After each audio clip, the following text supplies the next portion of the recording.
Hey everybody, just a quick note. We recorded this show about 24 hours before the tragic death of Rob Reiner.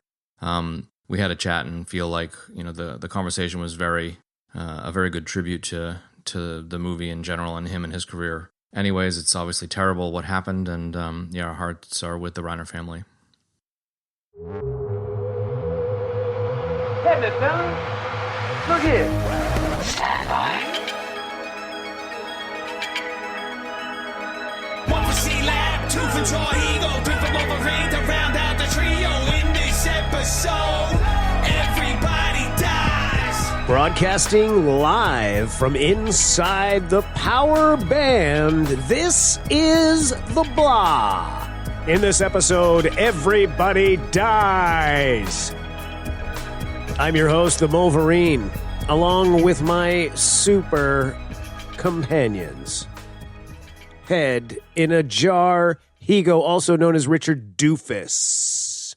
Ahoy.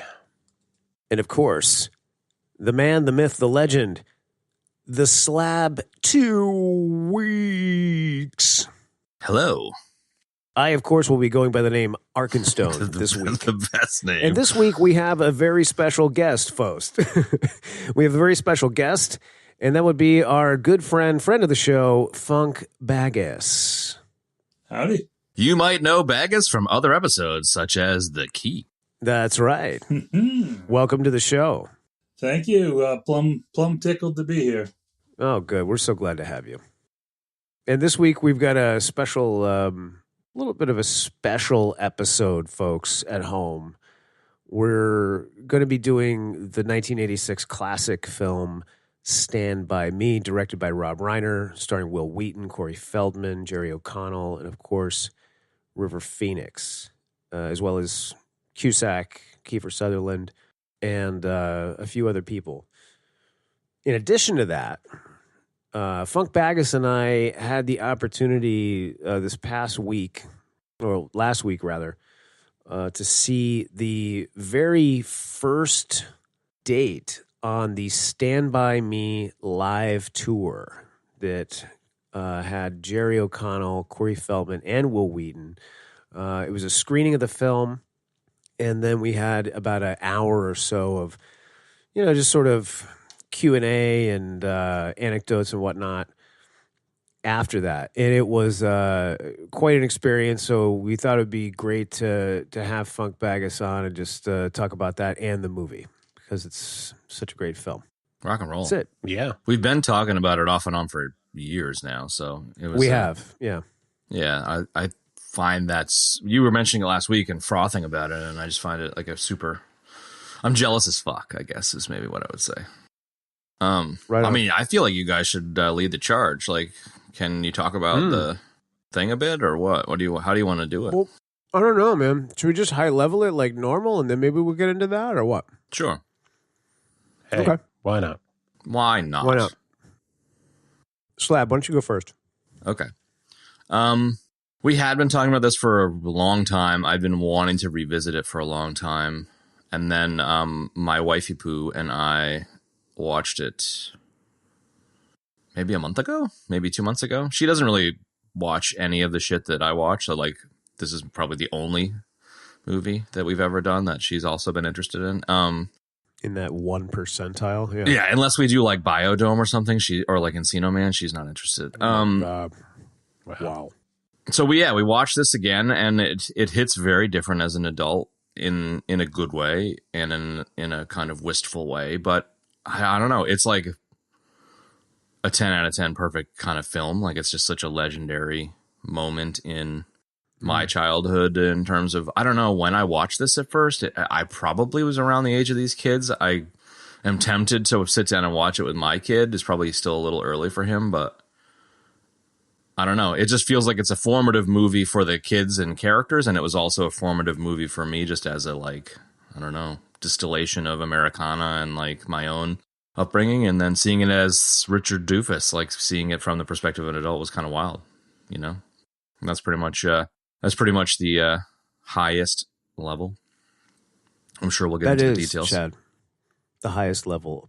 Our high levels will be one slight level below that, because that's the highest level. one. I imagine you all higher feel than- quite similarly. Exactly. It's one higher, isn't it? Mm-hmm. Guest, would you like to go? Sure. I have feelings are very much along the same line. As Gen X, I feel like this film is just like in the lexicon, right? It's just part of our vocabulary.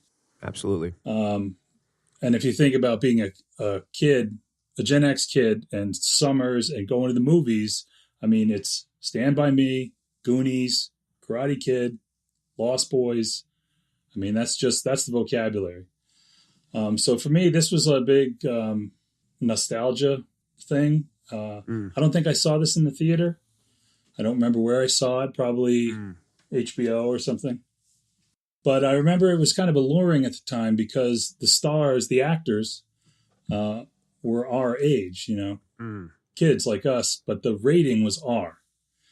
So when I did watch it as a kid, it was kind of interesting. It's you kind of felt seen as a kid and represented, and being that a kid is hard, and the movie doesn't sugarcoat that. So Totally. Like on the surface, you have this kind of like swashbuckling adventure, but there's so much depth to it, and there's so much heart in the film. And much like you, Chad, seeing it as an adult and as a father now, the layers are even deeper. But at its core, it's a great story. It's told really well. And you feel like the performances are totally honest, right? So although it's set, in a very kind of specific era, like everything going on just rings completely true, right? But kind of, I've been thinking about this. And so kind of like on the flip side, it's a little bit bittersweet because while like kind of like the fundamental concepts of like all the relationships that we're seeing are kind of like timeless and on point, and kind of not to get too deep here, but it feels like it's just kind of a timeless story whose time has ended. They have like this core group of friends. They're leaning on each other. They're finding their way. They're totally detached from societal systems and like parental interference. And they're kind of like having this pivotal adventure. And it seems like we're pretty far removed from that, in the world today in terms of being able to have that type of adventure, So that's like a little bit bittersweet for me. But the point is there's a lot to chew on, and it doesn't matter that this film is 40 years old, right? Because it's like great stories and films and art will have you turning it over in your mind long after you're done watching it. And, that's what this movie did to me. So I'll just leave it at that, I suppose, for now. Damn. Well said. I like it. It's even higher fucking That level. must be dog. the best high. That must be the best high level ever on this show. Holy shit! Well, I've been thinking about it, dude. This is Yeah. the movie is, like I said, it's just like it takes on so much more weight It does. as an adult. Yeah. But this has been something that it really sticks with you. I've seen it as a kid, and it has stuck with me. And watching it, we went to this event. We saw the screening in the theater. I watched it again, and it kind of like it's it kind of evolves each time a little bit. You get a little more out of it. So, I mean, I think that's a sign of a good film. I like that. Yeah. Agreed. Absolutely. Benny. My high level is that Richard Dreyfuss looks nothing like adult Will Wheaton. Like actual Richard Dreyfuss. I mean, that's kind of fair. Spot on. Not That even is close. 100% fair. It's like, well, Well, he was I didn't know how you were they going to show cast me him. up, but you did. I like it. It's even higher level. Yeah. They recast some dude, Yeah. I guess. So it kind of makes sense. David Dukes. David Dukes. Who does look a little bit more like him. why does Richard Dreyfuss, like, he did Jaws like within 3 years of this, and he looks like he's 50 in Jaws, and he looks like he's 20 in this, dude. Like, what's the deal with that? What's the Facial deal? hair, I guess. I guess. I don't know. That'll do it. What's the deal with pickles? What's the deal? Is that it? I like it. No, that's not it. No, leave it there. That's so good. We should kind of leave it there. It's pretty tight. No, I definitely have way more to say. This movie just not only did I see this when I was younger, and I as well don't remember where I saw it. I definitely didn't see it at release. I saw it, on VHS or something after the fact. But growing up, my house was on the railroad. Like, it wasn't in the middle of the railroad tracks, but I grew up right next, literally. Yeah, you can step out of my house onto the train tracks. And my best buddy lived probably like a half an hour walk up the tracks. So this was like my childhood. We would, steal cigarettes, and, one person would say that they were going to this guy's house, and then the other person would say, we literally did the same thing all the time, and we'd just go out and, whatever, be stupid kids. Like, we weren't really causing any trouble or anything. We'd just be pretty much exactly like these goofballs. Sure. So, well chosen words. It's beyond being a movie that, is a classic and, timeless. Like, it's kind of like watching a chunk of my own childhood. So it's pretty special. No doubt. Nice. I like that. I think the conversation about this movie initially started when we did another movie, because I know exactly where I saw this movie. I'll never forget it. So I had a friend whose his parents had split up, and his dad was up in Boston, and he would go to visit his dad. And, as he got older, he would bring friends sometimes. And so he brought me up there, and his dad was like, do you guys want to go see that, the Stand By Me movie? And we were like, oh yeah, and we went and saw it. And I mentioned this in the Crocodile Dundee episode because when we saw it, it was a double feature. And I didn't know what the second movie was at the time. So we thought we were going to go see Stand By Me and some other movie. Then we found out it was Crocodile Dundee. We had no idea what that was. And it turns out that was like amazing. We loved it. It was so great to see. And it was so great to see both these films back to back, man. It was a lot to take in one sitting for sure. But I'll never forget going into the theater to see those two movies back to back. And, trying to do a high level henceforth after listening to Caleb's high level about this movie is going to be difficult in the future, because that was so good. But I think and honestly, it was so good and so long, I forgot everything that I had cooked up in my head to say during my high level. So thank you for that. And I'll just say that, you guys kind of already said it. Growing up was about going out on adventures in the woods, man, constantly. And this movie just nails it. Even though it takes place in the 50s, it's it just nails it. It's so good. And I think it's great that, Rob Reiner, this was his second movie. This is the second thing he did after Tap, I think. I think it's the third movie, but yeah. Okay, third. Yeah, but still, right in the beginning when he was really kind of getting his feet wet. And this is quite a departure certainly from Tap. And I think that, he did such a good job of distilling that novella down into this hour and a half movie. When we went and saw it up in Concord, Caleb, I had forgotten that it was just an hour and 30 minutes. That's actually kind of short, man, and kind of short for content like this. You would think content like this, certainly something is adapted from Stephen King, would be on the longer side, 2 hours, maybe even 2+. But it was just an hour and a half. And what was great about what Rob Reiner did was he just he got the essence of the story and he distilled it down and gave it to you in an hour and a half. Nothing it never felt like anything was left out. It feels like a complete story. It's so, and it didn't rush and it didn't drag. Exactly. It didn't do any of those things, and it had some high points of like really cool excitement to it as well. So yeah, it's just, like everybody said, it's just a classic movie, man. It doesn't matter how old you are really or what generation you come from, man, because, it took place in the 50s and we were watching it in the 80s and it was so unbelievably resonant. You know what I mean? So if you just changed the music, it would have been exactly the same vibe, right? If you just yeah.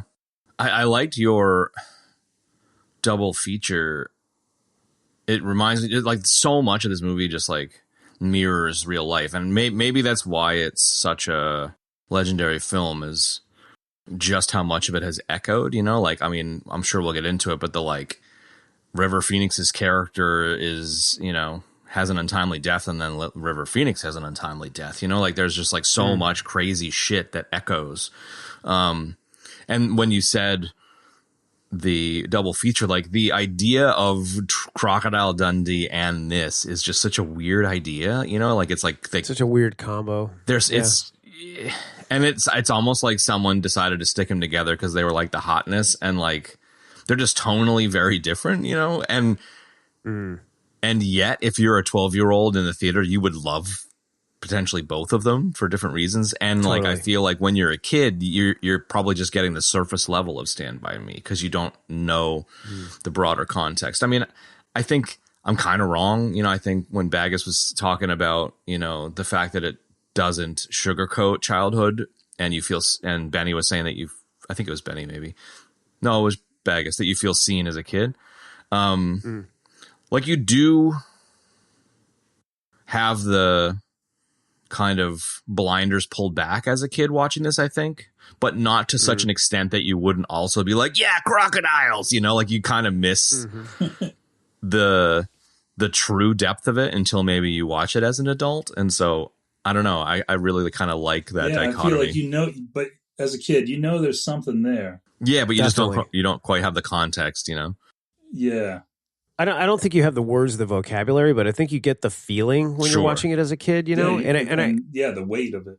Yeah, absolutely. And I think, and just the camaraderie, you're identifying with that camaraderie, right? And I think that like the other thing too, just commenting directly on what you said, Chad, is that if they had billed the movie and done it, the double feature rather, as Crocodile Dundee, then Stand By Me, I think it would have been a totally different outcome. Oh, okay. It was the other way around? Yeah. So like you go in for Stand By Me, we knew Stand By Me, we wanted to go see Stand By Me, and it was great, and it was about friends and these kids and like going to see a dead body, like cool. And then the other cool part, like that I feel fortunate about, is that we didn't know anything about Crocodile Dundee. We had no idea what it was.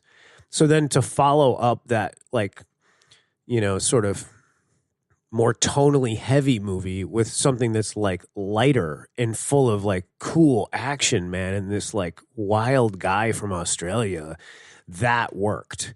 And if it had been the other way around, I don't know if that would have worked. I think the impact might have been different for us kids that went and saw that. You know what I mean? That's interesting. Yeah. I assumed it was finishing up with Stand By Me. You just like hardcore, emotional thing. Start it low, then bring you up. So I don't know. I mean, just the fact that it's just got such a weird threads to reality thing, like the River Phoenix thing, and the rite of passage kind of for the kids really struck me on this watch, and early in the conversation here, it was like, you couldn't really do this now. And it's not like the golden fucking days back in the day, but it's that like our grandparents were allowed to roam the fucking state and our parents were allowed to roam the town and we were allowed to roam the block. And now our kids can't leave the fucking house, kind of like societal guilt trip shit. But just like you guys, like I was in the woods fucking building forts, like it very, very much rhymes with my childhood, and like it makes you nostalgic for it, and also makes you want to, kick your kids out until the streetlights come on, kind of thing, Yeah, absolutely, man. So, Chad, are you a millennial? I'm like right on the edge. I'm an edgelord. I'm on 80, so depending on what Yahoo article you read about generations, I'm either X or millennial. So I was wondering if it did hit differently for millennials somehow if there was, you know. I mean, I'm from any Nantucket, devil so like sticks or, it's like, there was no Tamagotchis. hacky sacks or devil sticks, so it kind of, you know, didn't quite hit me in the feels, but I think like there's no railroad where I'm from, but like it's very much quaint little town ish. So I think we were still on that kind of like quaint little town Norman Rockwell Americana kind of tip. So I could see like suburban strip Molly or more urban kids maybe wouldn't vibe with this as much. I'd be curious to chat with people that had a different non-rural ish upbringing about it, but I think maybe it just hits so close to home. I don't know. Well, I think the real gold of the movie is the real gold is that I mean, it's just when you boil it down, it's that the whole thing is just universal. That's what's so amazing. There's something for everybody, I think. Yeah. Regardless of anything. Yeah. You know, if you're a human, you can get down with this movie. Yeah. Because we were all kids at one stage. Absolutely. So what was this event all about? So like, can you say who was there? That, yeah. Who was there for the after thing? Well, my biggest takeaway from the whole event was that if my femurs were 3 inches shorter, I would have enjoyed it a lot more. It was 4 hours in the fucking smallest seats. Oh my God. It was brutal. But that being said, there was a, screening of the movie. Then there's an intermission. And as you're watching the movie, there's a stage in front of the screen.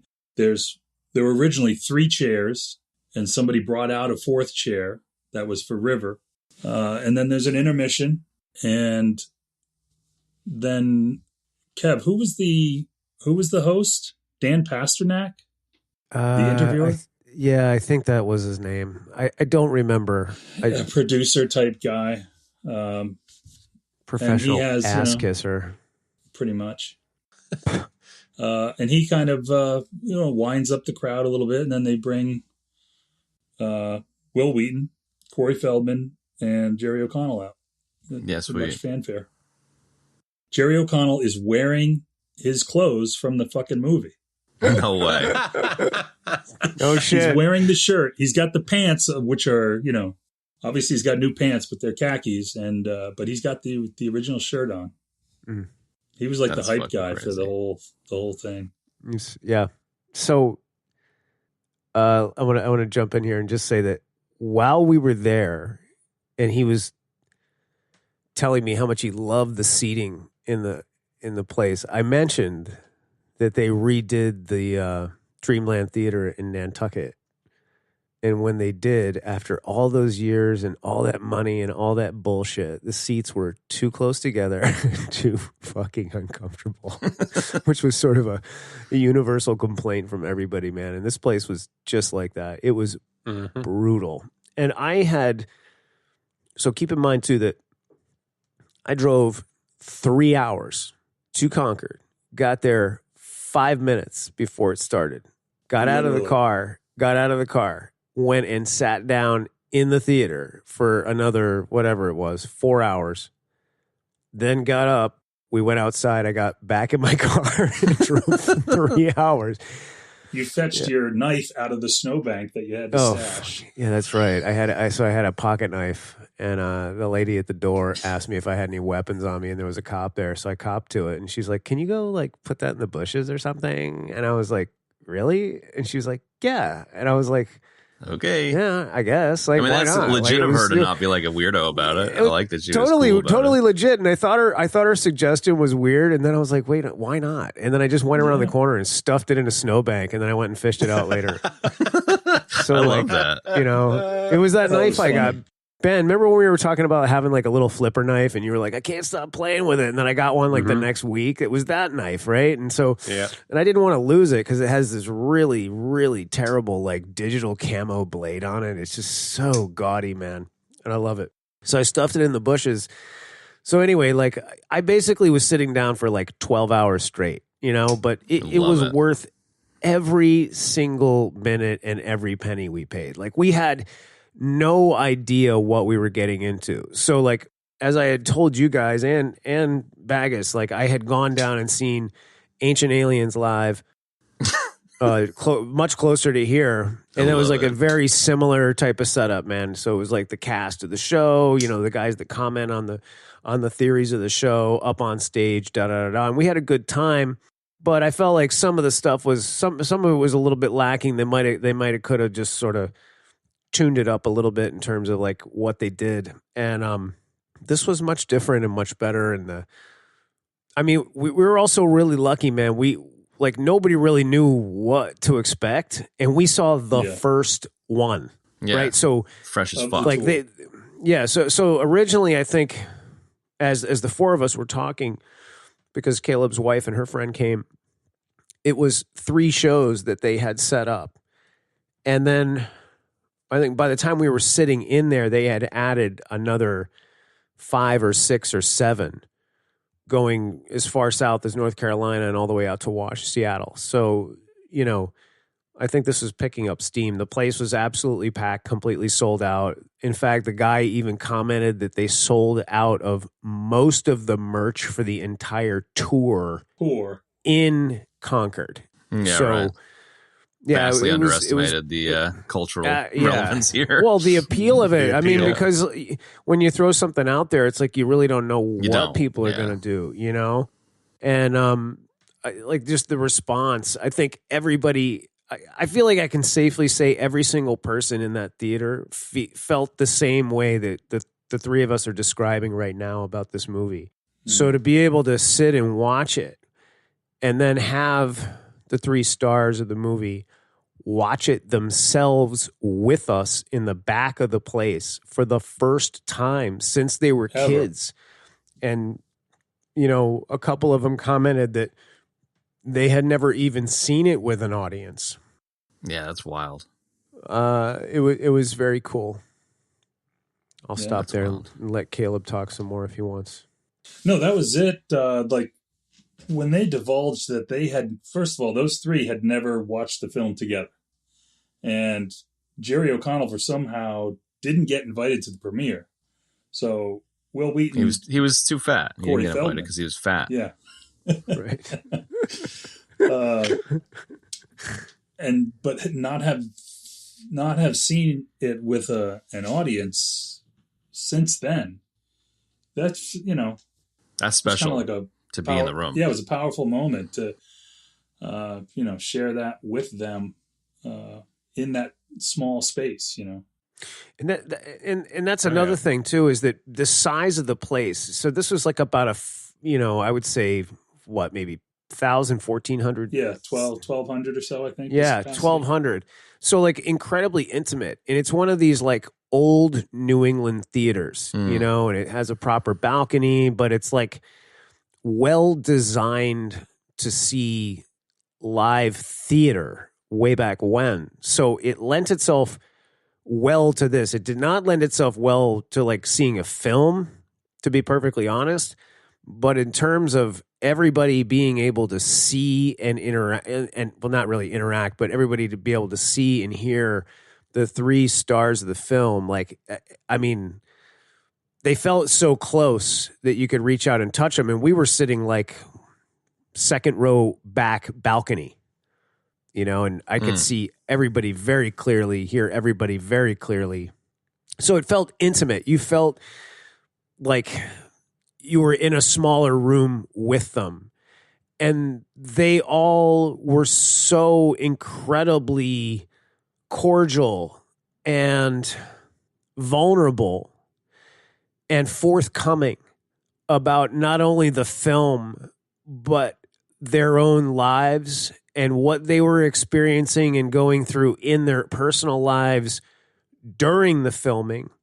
And then, you know, around that time in their lives and you know, subsequently afterward. And it was just, it just made it really great. I mean, you felt like you were there.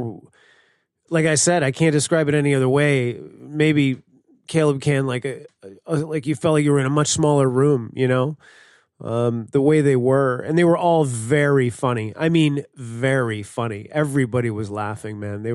hysterical. They're Yeah, all you get very the sharp. sense- Go kind of ahead. got the sense too that they were kind of on the edge of like they didn't have it all really planned out.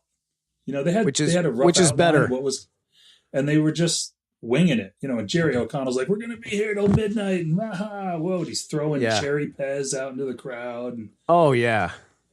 it was like it was cool because it wasn't staged. It was very genuine. So Very candid. Yeah, very Yeah. candid. And I like that, It's kind of how we do this show. And there's times like even excuse me, Caleb and I were talking about, he'd asked me like, well, how are we going to do this? Like, what direction are we going to go in? We've had that conversation between the three of us many times. Chad, you've asked me many times, like, it's a comedy. How are we going to, approach this, or what are we going to talk about? And it's like, we just kind of go. Don't worry and about it. see what happens, and don't worry about it. And I think what happens is we end up getting some of the best stuff and the best moments and the best magic when that happens, right? And this was the same experience, man.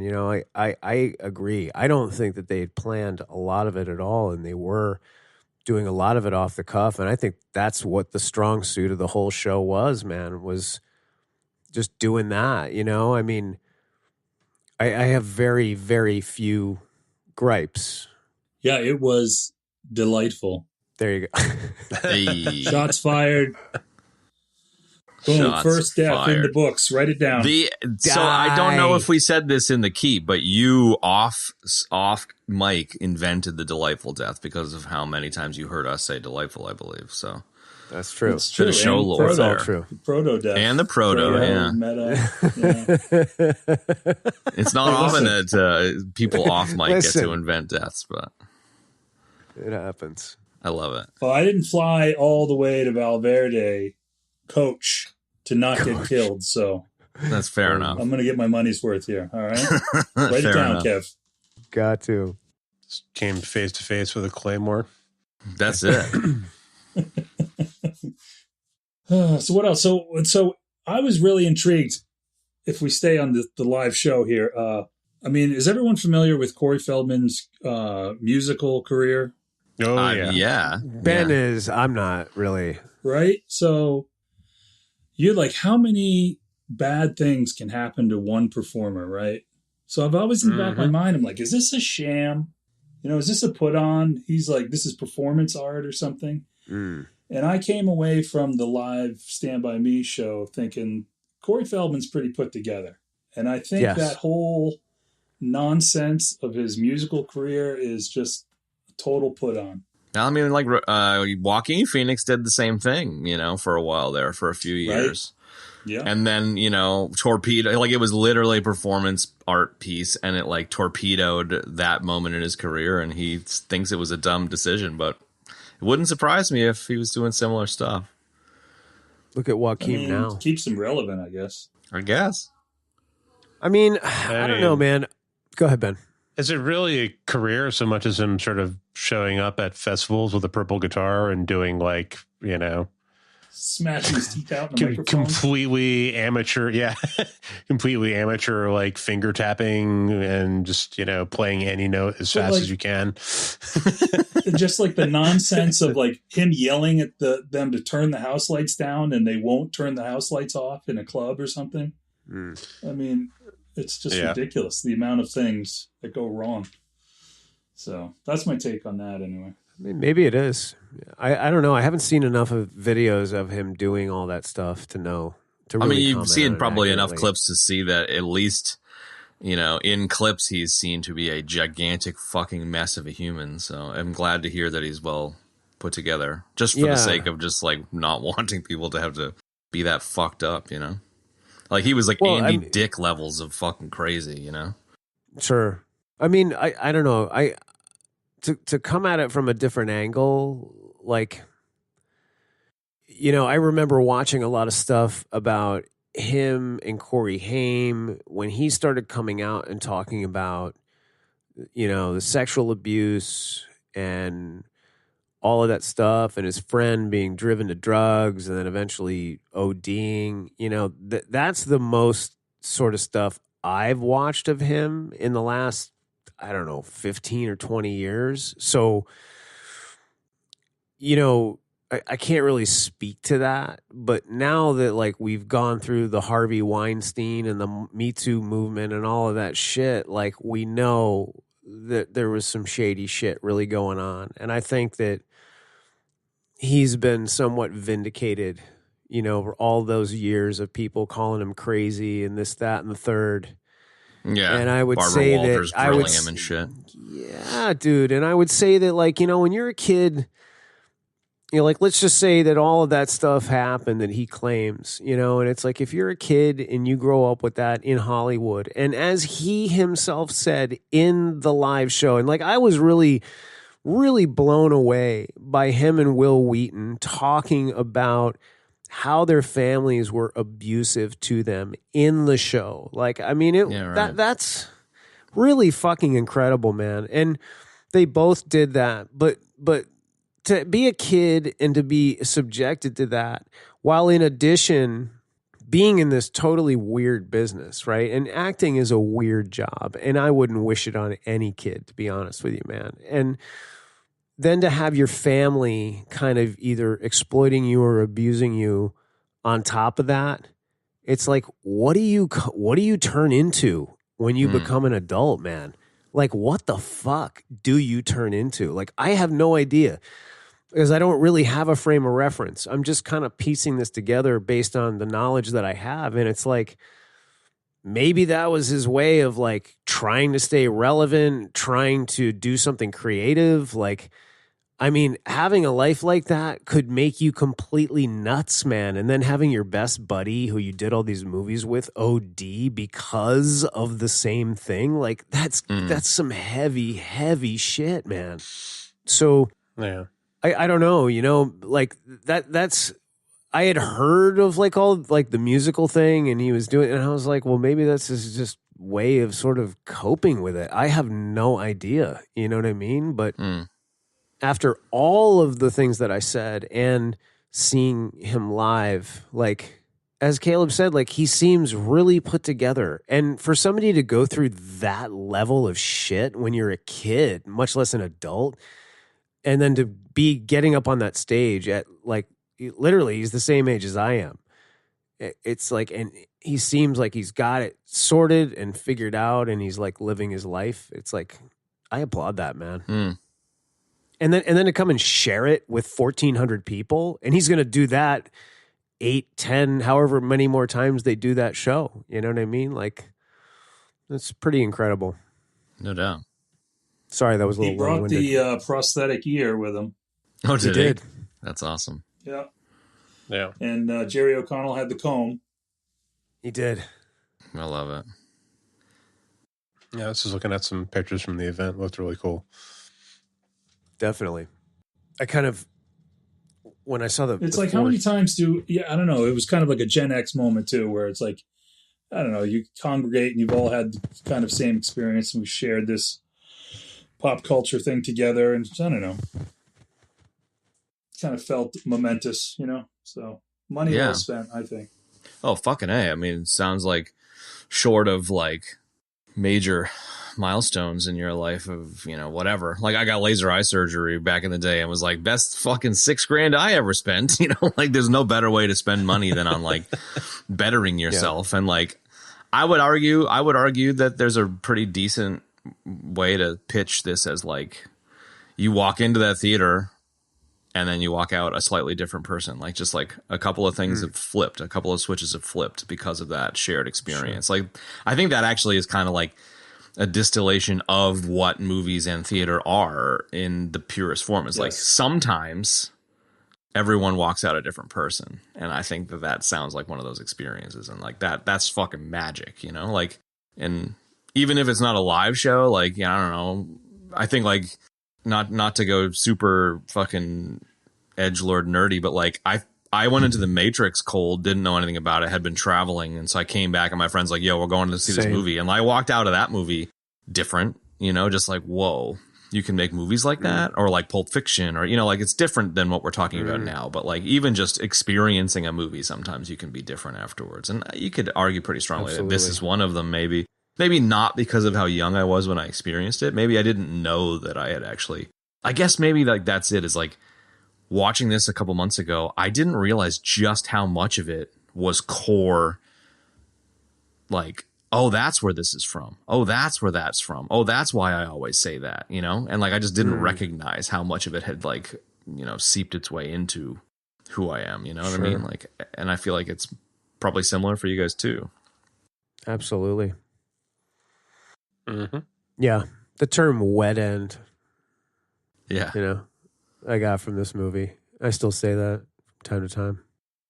When you were talking about Feldman, though, because like I was all hung up on how like River Phoenix obviously dies young and Chris Chambers, the character, dies young, and oh, that's so weird. But like, other than Jerry O'Connell, like Will Wheaton's character seems to have a lot, like same. He kind of becomes a writer or a creator, and Corey Feldman kind of goes down the Teddy Duchamp lane a bit, in kind of a weird way. I wonder how formative the experience of the movie was for them. That's interesting because that was mentioned how those guys on stage mentioned how they were cast to be basically who they are. Yeah, okay. In terms of acting, they weren't playing anything that was far out. They were basically playing themselves. And they talked about how Rob Reiner got them together for 2 weeks before filming to just bond. And they did theater exercises and just got tight, and they said, you could never do that these days. Nobody makes movies like this anymore. The effort that goes in and the care, so it's interesting. Go ahead. Just to expound on that a little bit, like I think part of what Caleb's talking about is how Reiner is an actor, and he started as an actor. Now, even though his dad, I think, was just a director, Carl Reiner, he started as an actor. So for him, and I mean, honestly, like it's exactly the way that I would do it.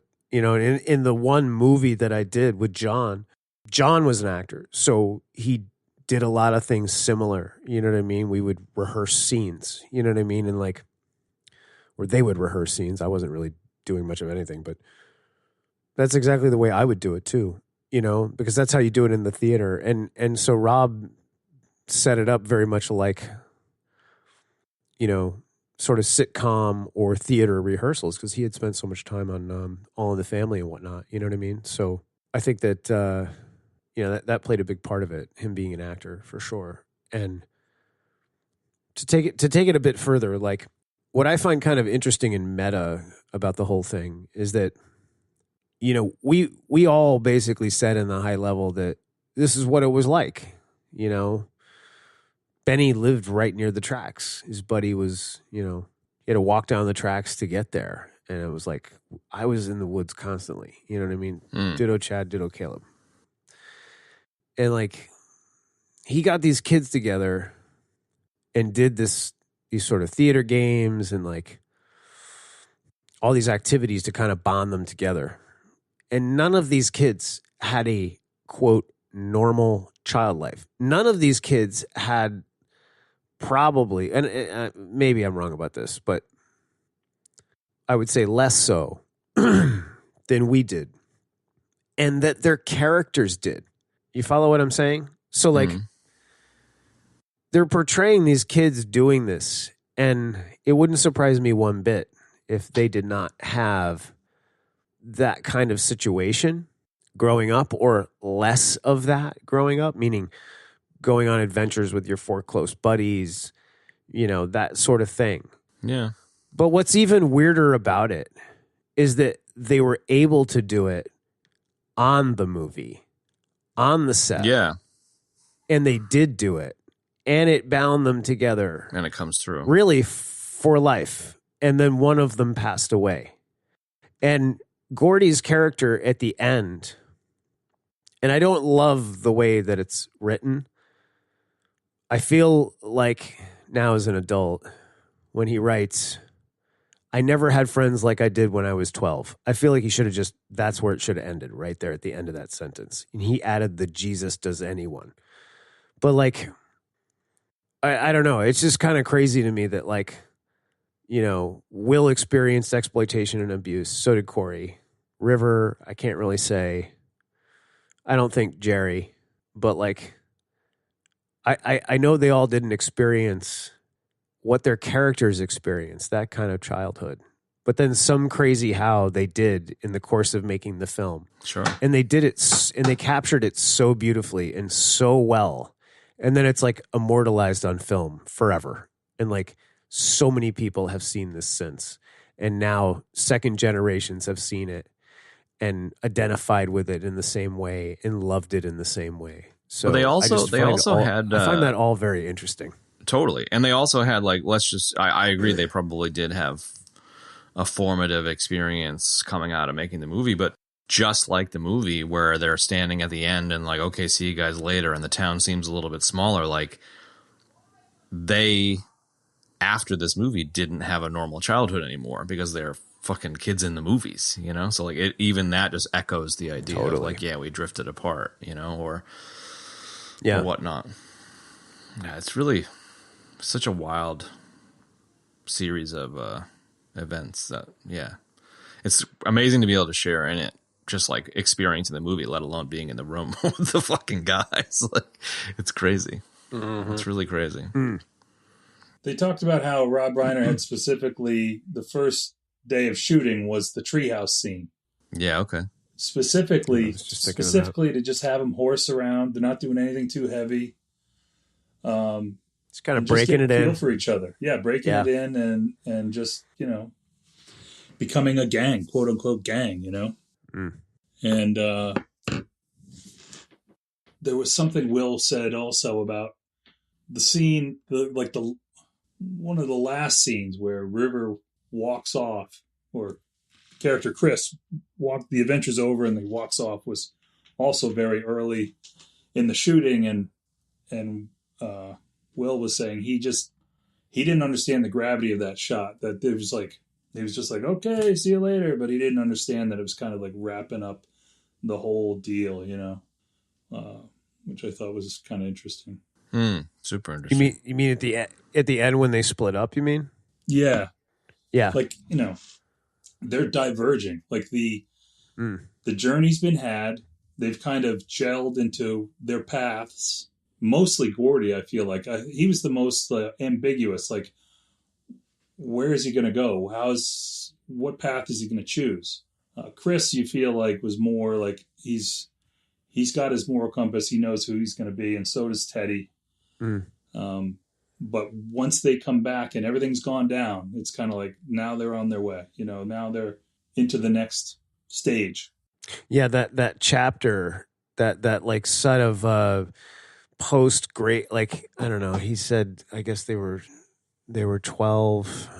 I don't know. Are you 12 when you're in sixth grade? Maybe you are. 12 going on 13. Yeah, they were going into middle school. So. Junior high, right? Exactly. Yeah. So yeah. It's like that chapter of the innocence of being a kid, because that's weight in that scene. That's what it is. I mean, I don't know. In this town that I live in now, they actually have an intermediate school for 4 and 5, which I never have encountered before. But like up until I moved here, it's like 1 to 6 or K to 6. Like that's grade school, and that's like a whole fully formed chapter in everybody's life. Yeah, it's like an era in everybody's life. It's like that's when you get to the end of 6 is when you get to the end of your kind of little kid childhood. It's gone by then. Like that's where it ends, man. And that's like a big deal. That was and that's exactly where my son is right now. So it's kind of like that adds a little bit extra to this film for me. Yeah, as well. Damn right, dude. Kind of living that out. And you're kind of like, these are the moments, man. It's like this is a real transitory time.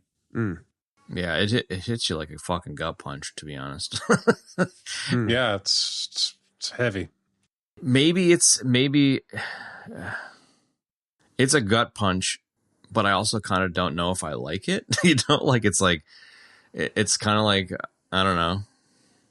Yeah, but that's like life, man. You know what I mean? I guess, yeah.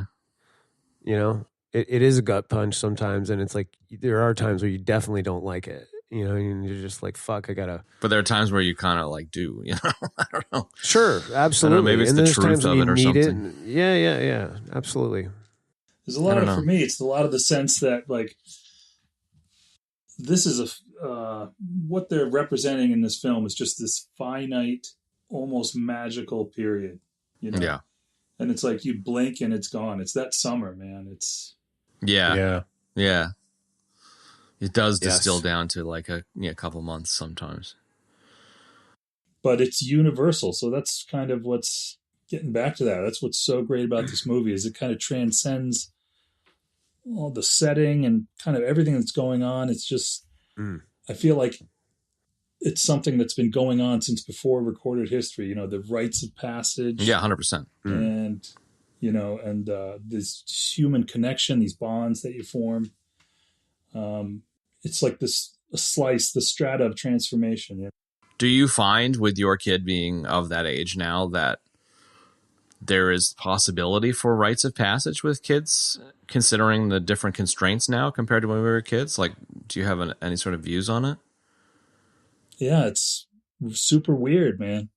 It's just, you know, I can do my part and kind of represent, you know, how I see the world and what I feel like are these rites of passage, but it's just different, man. The kids today, it's kind of hard to wrap your head around, you know, with just the constant stream of information. Like, where is that alone time where you're just out hitting a tree with a stick in the woods? And the sense of exploration when everything in the world is laid out at your feet in your living room, you know, it's there isn't as much draw, I think. And I can push that, but it's just, the world is a different experience. And, you know, like I said, it's bittersweet, man. I feel like there's certain elements that I experience that my kid just won't experience just because, you know, this is what it is. you remember going around like kids in gangs on bicycles riding around the neighborhood? Hell yeah. Oh, yeah. You had nothing to do, man. You'd fucking ride to your buddy's house. Hey, man, you want to go out? You want to... Yeah, sure. Hop on your bike, cruise around. Nobody's doing that. No. You know, it's not safe to ride a bicycle or whatever. You got to wear your helmet. You got to do whatever. It's just different. Yeah, I mean, It is. we were fucking going off jumps in the middle of the street. Yeah, Yeah, totally. set it up in the street. In the street. Car, You'd, like, you know, move it you'd out of the yell, way when a "Car!" car would come. Yeah. Yeah, car. You know, just like Game Gordy on, with game off. train. Yeah. Yeah. No, I'm going to dodge a train. So, yeah. Yeah, what about that? Like that death wish.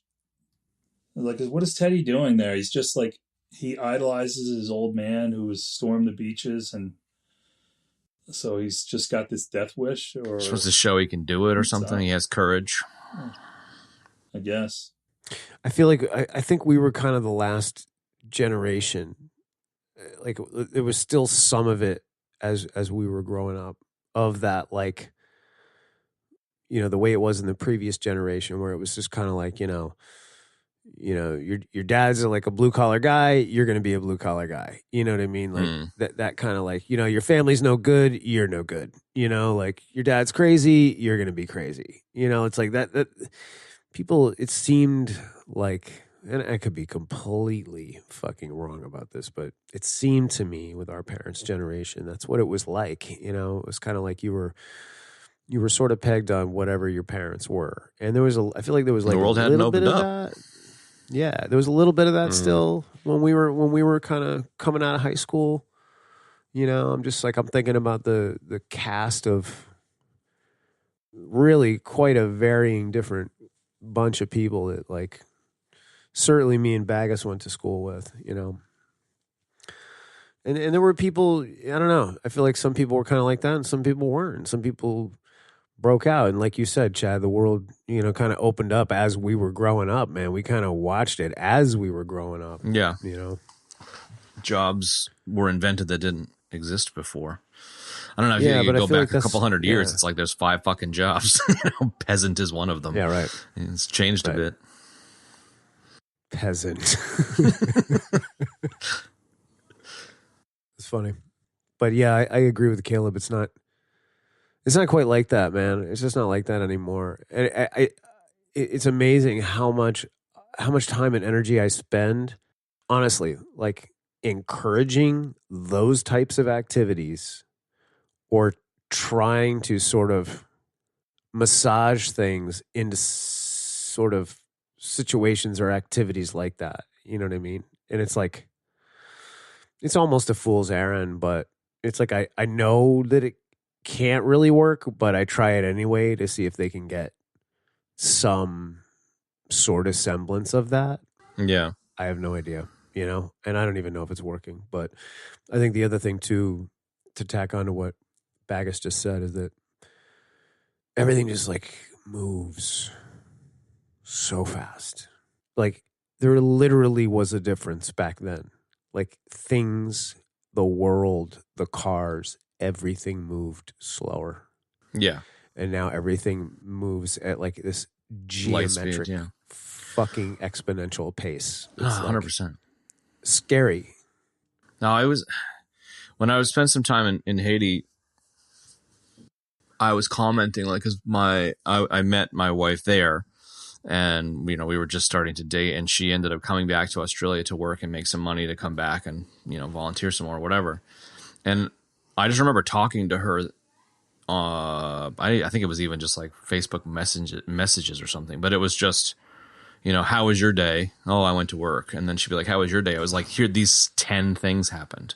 Like the world was so fast in Port-au-Prince that I remember just being like, it's a different world here.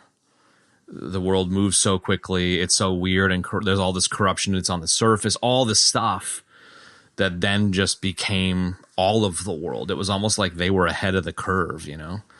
And I 100% agree with you. Like the world is just like hyperspeed now.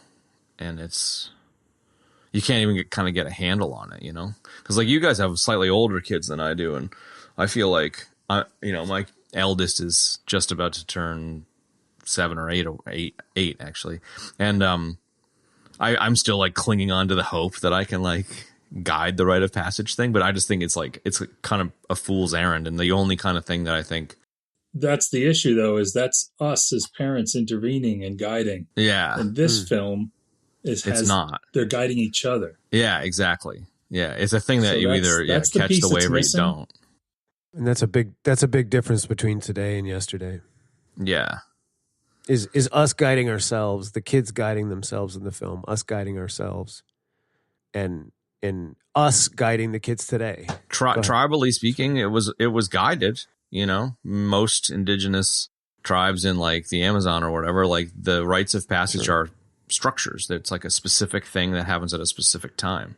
So, you know, historically, like all the way back hunter-gatherer style, like it is actually structured as opposed to just randomly happening. Not that I am saying we should do that, but like, I don't know, I kind of feel like nowadays, like if you were to go like, I don't know, travel, you know, take your wife and kids for like 2 months into like South America or fucking somewhere kind of weird that's like out of touch, if there is such a place anymore. I have no idea. Maybe that would give the kids a sense of adventure and they get off their fucking phones. But even that's like, seems like it's not overly realistic. Yeah. Well, regardless of the situation, I think the transformation is universal. So, yeah, you know, it's going to it adapts to the way the world is now, but that transformation is still happening, you know, and how you navigate that, you know, by whatever means necessary. Yeah. I think, just kind of sticking on that for a second, like, I think what I try to do, and I think, like, I always say to the kids, like, it doesn't matter what we do as long as we're together and we're laughing. Sure. So if you stay present, if you have presence and you keep it simple, those things will stick. Similar to how we felt when we went to see that show, or how we felt when we saw this movie for the first time, or the experiences we had with our friends when we were kids. You know what I mean? And I think that's sort of the way I kind of try to recreate it. Sure. It's part of it. I mean, how much of it is hardship versus... That shit's important too. Yeah. You can't really make that shit because up. because you look at all the kids in the movie and it's like they all They're dealing with some shit. I'm pausing because I'm thinking, well, maybe not Vern really, but kind of. But that's kind of the like, point of Vern, I think, is that Well, he's yeah. the innocent. I think Vern Yeah. represents the most immature of the spectrum. You know, he's pretty much fully in child mode. Mm-hmm. And Chris is on the other end of the spectrum, where he's like well on his old- way to being the oldest. Yeah. Saying he'd take a whooping because of the adventure, you know, just being willing to take a beating because he knows what a beating is. And Yeah. Can we just acknowledge the elephant in the room that Gordy's main source of trauma is the fact that Quado is his dad? Right? I mean, it would be weird having Quado for a dad, to be fair. I mean, jeez. I'm so happy. I just like to say I'm so happy to let you have that, even though I pointed that out to you in the theater at the show. I thought of it as I was watching. I'm sure you did.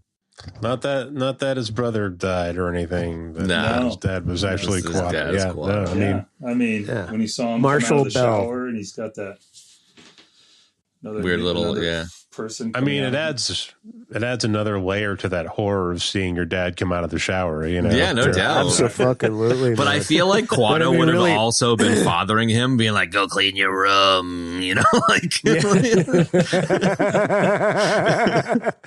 I mean, I when we were watching, when Chris, we were I there, saw my dad coming out of the shower. Oh, you saw his penis? No, no. Quado. But everybody else would be like, what? They wouldn't believe that he has a small human torso coming out of his stomach, so they think it's like his name for his dick or something. No, I saw Quado. Yeah, it's funny, man. When we were watching the show or the movie at the theater, when there's one specific part where it really worked, and that's when it popped into my head, and I had to choke that shit back so hard because I was like, if I open my mouth or even turn to Caleb and mention one whiff of this right now, I'm going to ruin this whole thing for everybody around us. But like when he's like, and the scene, like, and I'll just sort of like, I'll piggyback this part of the movie on too. Like the scene is so heavy, man. He's like, he goes home after they decide to go on the adventure and he's getting all his gear together, you know, and his parents are just, and you know, credit to Marshall Bell. And the I can't remember the actress's name that played the mom, but like, man, Frances they really Lee lay McCain.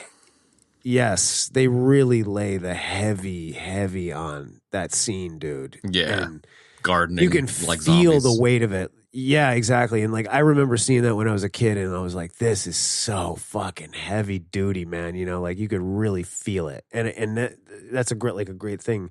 You know, as the actors sort of conveying that to us, the audience, you know, but it's like such a heavy scene. And he's like, it's in Denny's room. And then he goes up to Denny's room and he like has the flashback while he's in the room. And then the dad's at the door. And I was like, Yeah, like, if get the this fuck outta here. motherfucker opened up his shirt right now and that fucking mutated fucking little guy was on his stomach, it would just fucking turn this whole thing on its head and it would be great. And that was the first thing I thought of. I haven't seen this movie in so long. And there he is standing at the door and I was just like, open your fucking shirt. Mr. love it. Quaid, what do you seek to remember? You know, good stuff. I feel like one of the things Quado is the real for dad. me is a Yeah, exactly. it was always Jerry Quado Springer is DNA Gordy's test. dad. Who loves his writing? Quado like encourages the writing.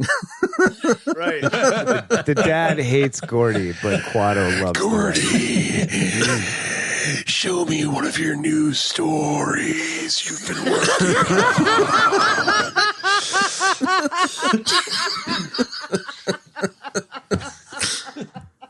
He's such a bastard. Oh, that one's really funny.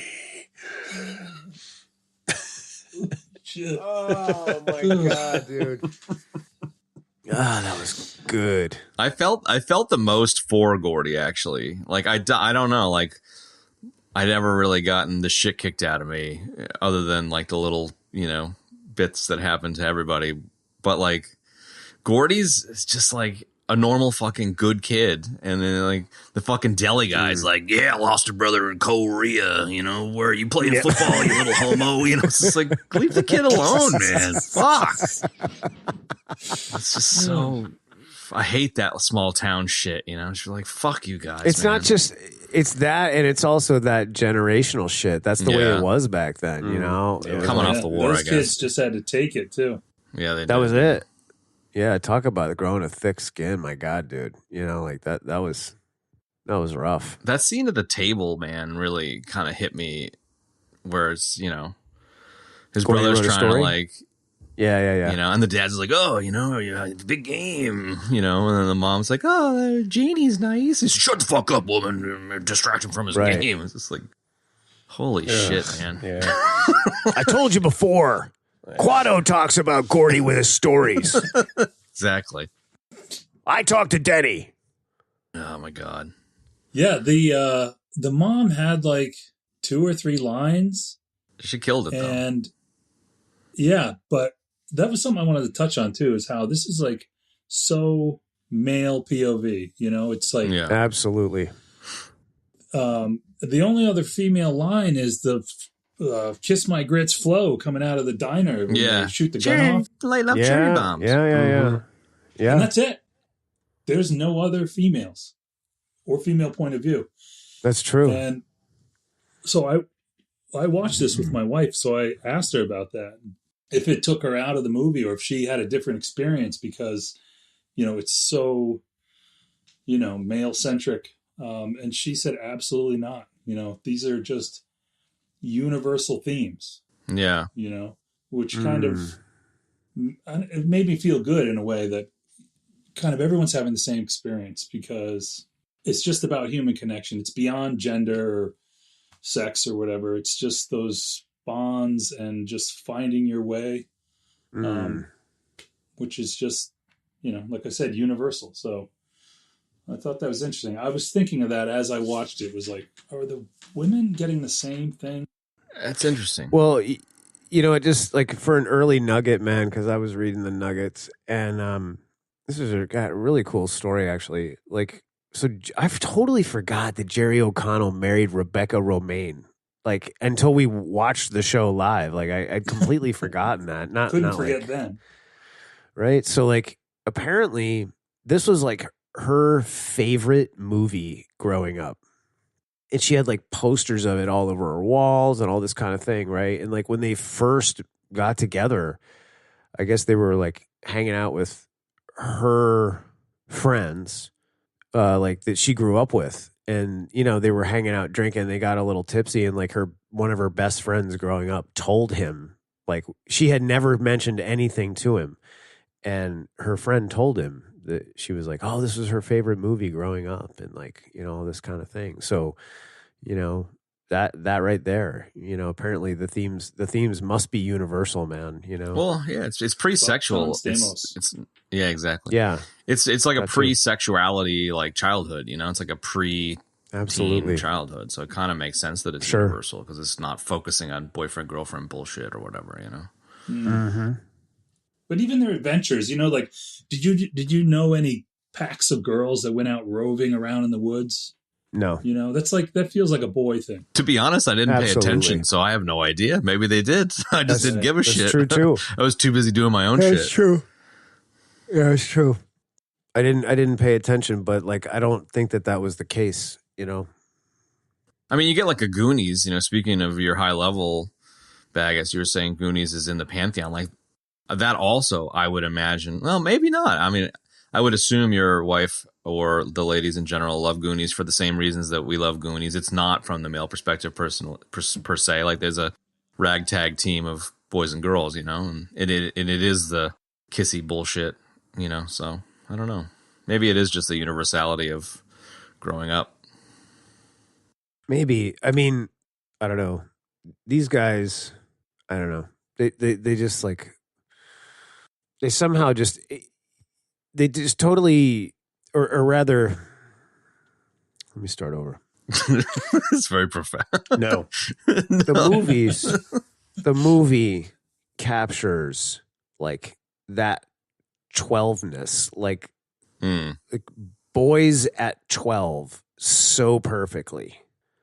Yeah, 100%. And like Gordy narrates it like as they're doing it sometimes, you know, like when he says like, you know, taking the opportunity to degrade someone's mother was like, you'd never leave that on the table or whatever it was that he said, you know. It's like, exactly right, man. You know, like all that type of shit was just all the things, you know. And when I look at you, I throw up, you know, like all that stuff, man. Just like, but even the deeper shit, like the back, like who's the leader of the group, you know, like there's the tensions between Teddy and Chris in various points, and you know Vern getting on their nerves, and then Teddy being like, "I'm crossing this fucking bridge. You guys can go down the road," like trying to show how tough he is, and there's all that kind of group dynamic shit too. Which I don't know about. I mean, I have to assume it's universal because I certainly experienced a lot of that stupid shit. And there was also like the way that like the different pairs would like break off at different points in the film, in the journey. You know, it was like, I mean, yes, Gordy and Chris were tight buddies, you know, and then you'd have like moments with Vern and Teddy, you know, they had a dynamic as well. Then there's like, you know, Gordy and Vern on the bridge. And then, you know what I mean? So you got to get little pairs of connection with the different characters, you know, at different points, which I thought was really, really cool. It only just kind of strengthened the bond, you know, of the whole group together, you know, that they were all kind of, you know, anybody could pair off with anybody, and they were, you know, like they were truly like a bonded little gang, man. You know what I mean? Totally. But they weren't like a gang in the same sense of like the Ace gang, you know, which we haven't even touched on. Yeah, we should touch on that. Those the Cobras, you know, like they were more real, more good, more heartfelt, all that, you know. Yeah. That brings me to something that I didn't. One thing that kind of stuck in my craw was when you realize the two of the members in the Cobras gang, and they're real like bad characters, are brothers of the younger kids. I never kind of like got how it didn't seem to connect to me. Such douchebags, you mean? Yeah, you know, like they're so far gone.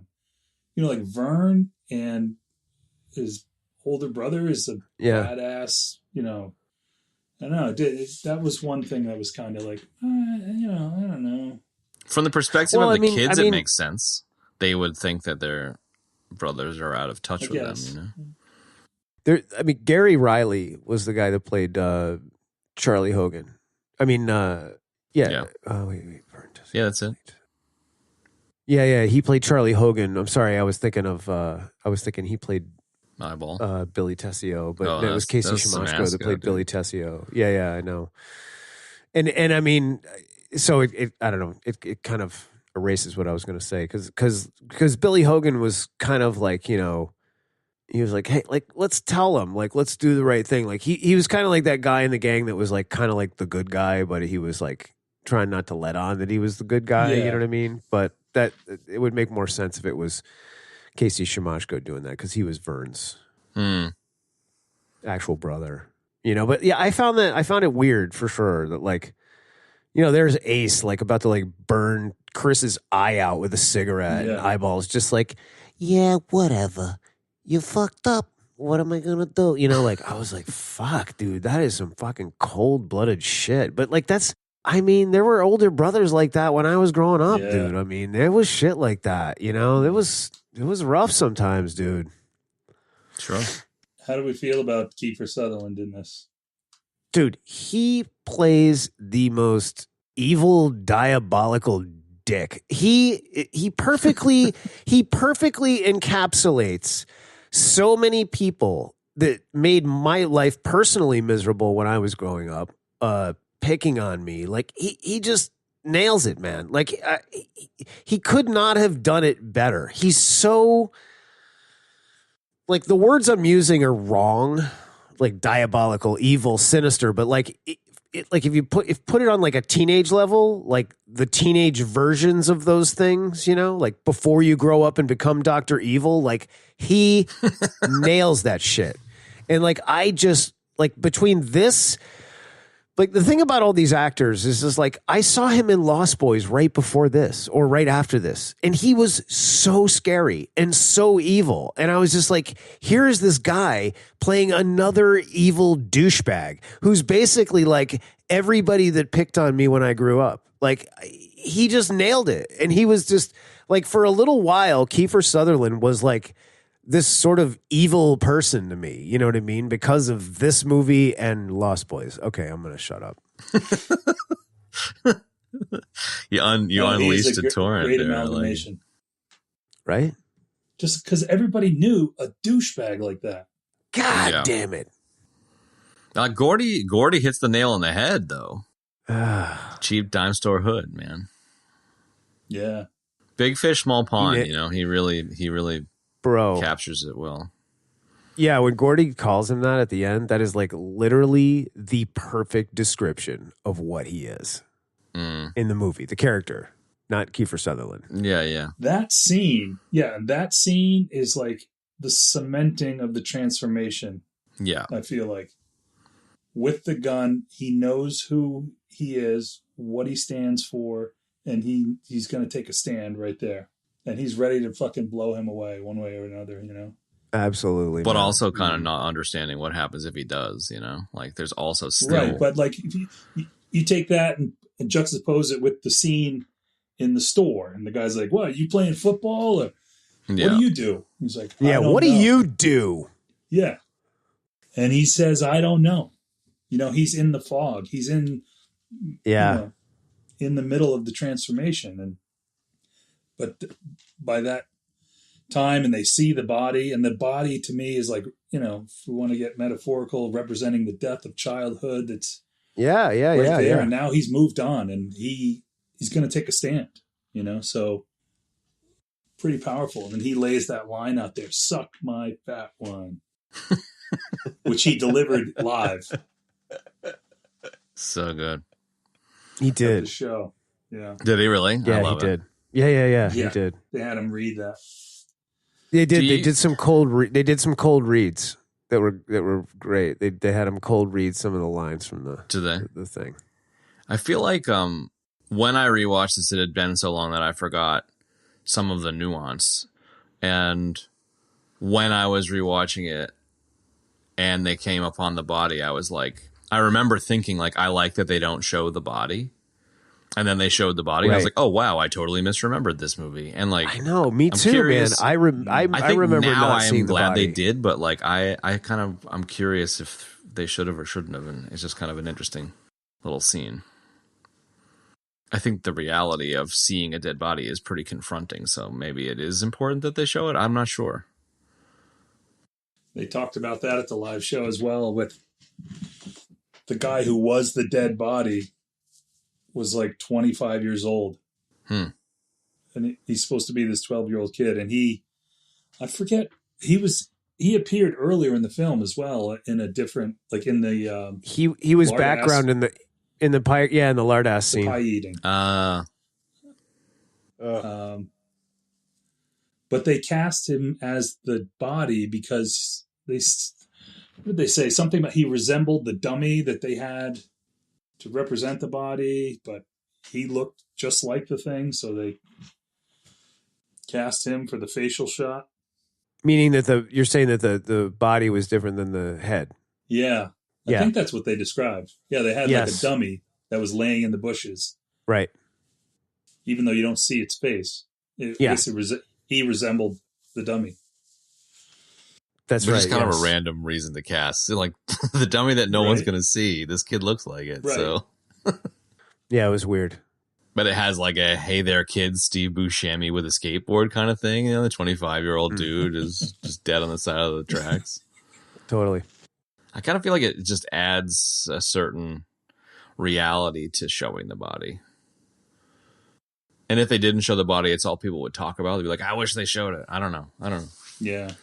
I'm getting hung up on something so minuscule, but all I kept thinking was, if you got hit by a train, there really wouldn't be much left. No doubt. No, there wouldn't. No doubt about it. Actually, I don't know if it's a nugget or not, but there was a story about how Stephen King's childhood friend did get hit by a train. Oh, really?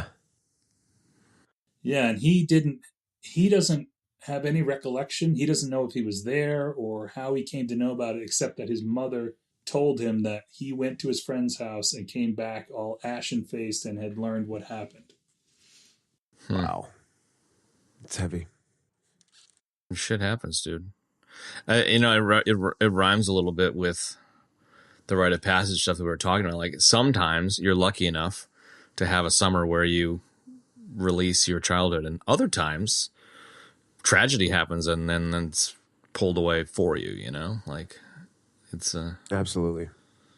That's another universal theme. Bad things happen to good people. yeah. Absolutely. Well, I think this is a testament to how good this movie is to spark a conversation like this, you know? Sure, yeah. Agreed. I mean, what more could you ask for? Nothing, Not much. really. Producing, a piece of art that gets people to have, as opposed to the, what was it? Was it Golden Child, where you guys didn't even talk about the Golden Child? That's true. I think we actually didn't talk about the Golden Child now that you mention it. Yeah. I like Not as that. high in the pantheon of creative art. I like how that episode's been out for like 12 hours and you're like fucking giving us shit about it. That's great. Hey, if I can take a left turn here, now that we mentioned that, I was happy to hear you mention Wilford Brimley. Dude, right? Yes. It had been too long. Because I've had a little something stuck in my craw.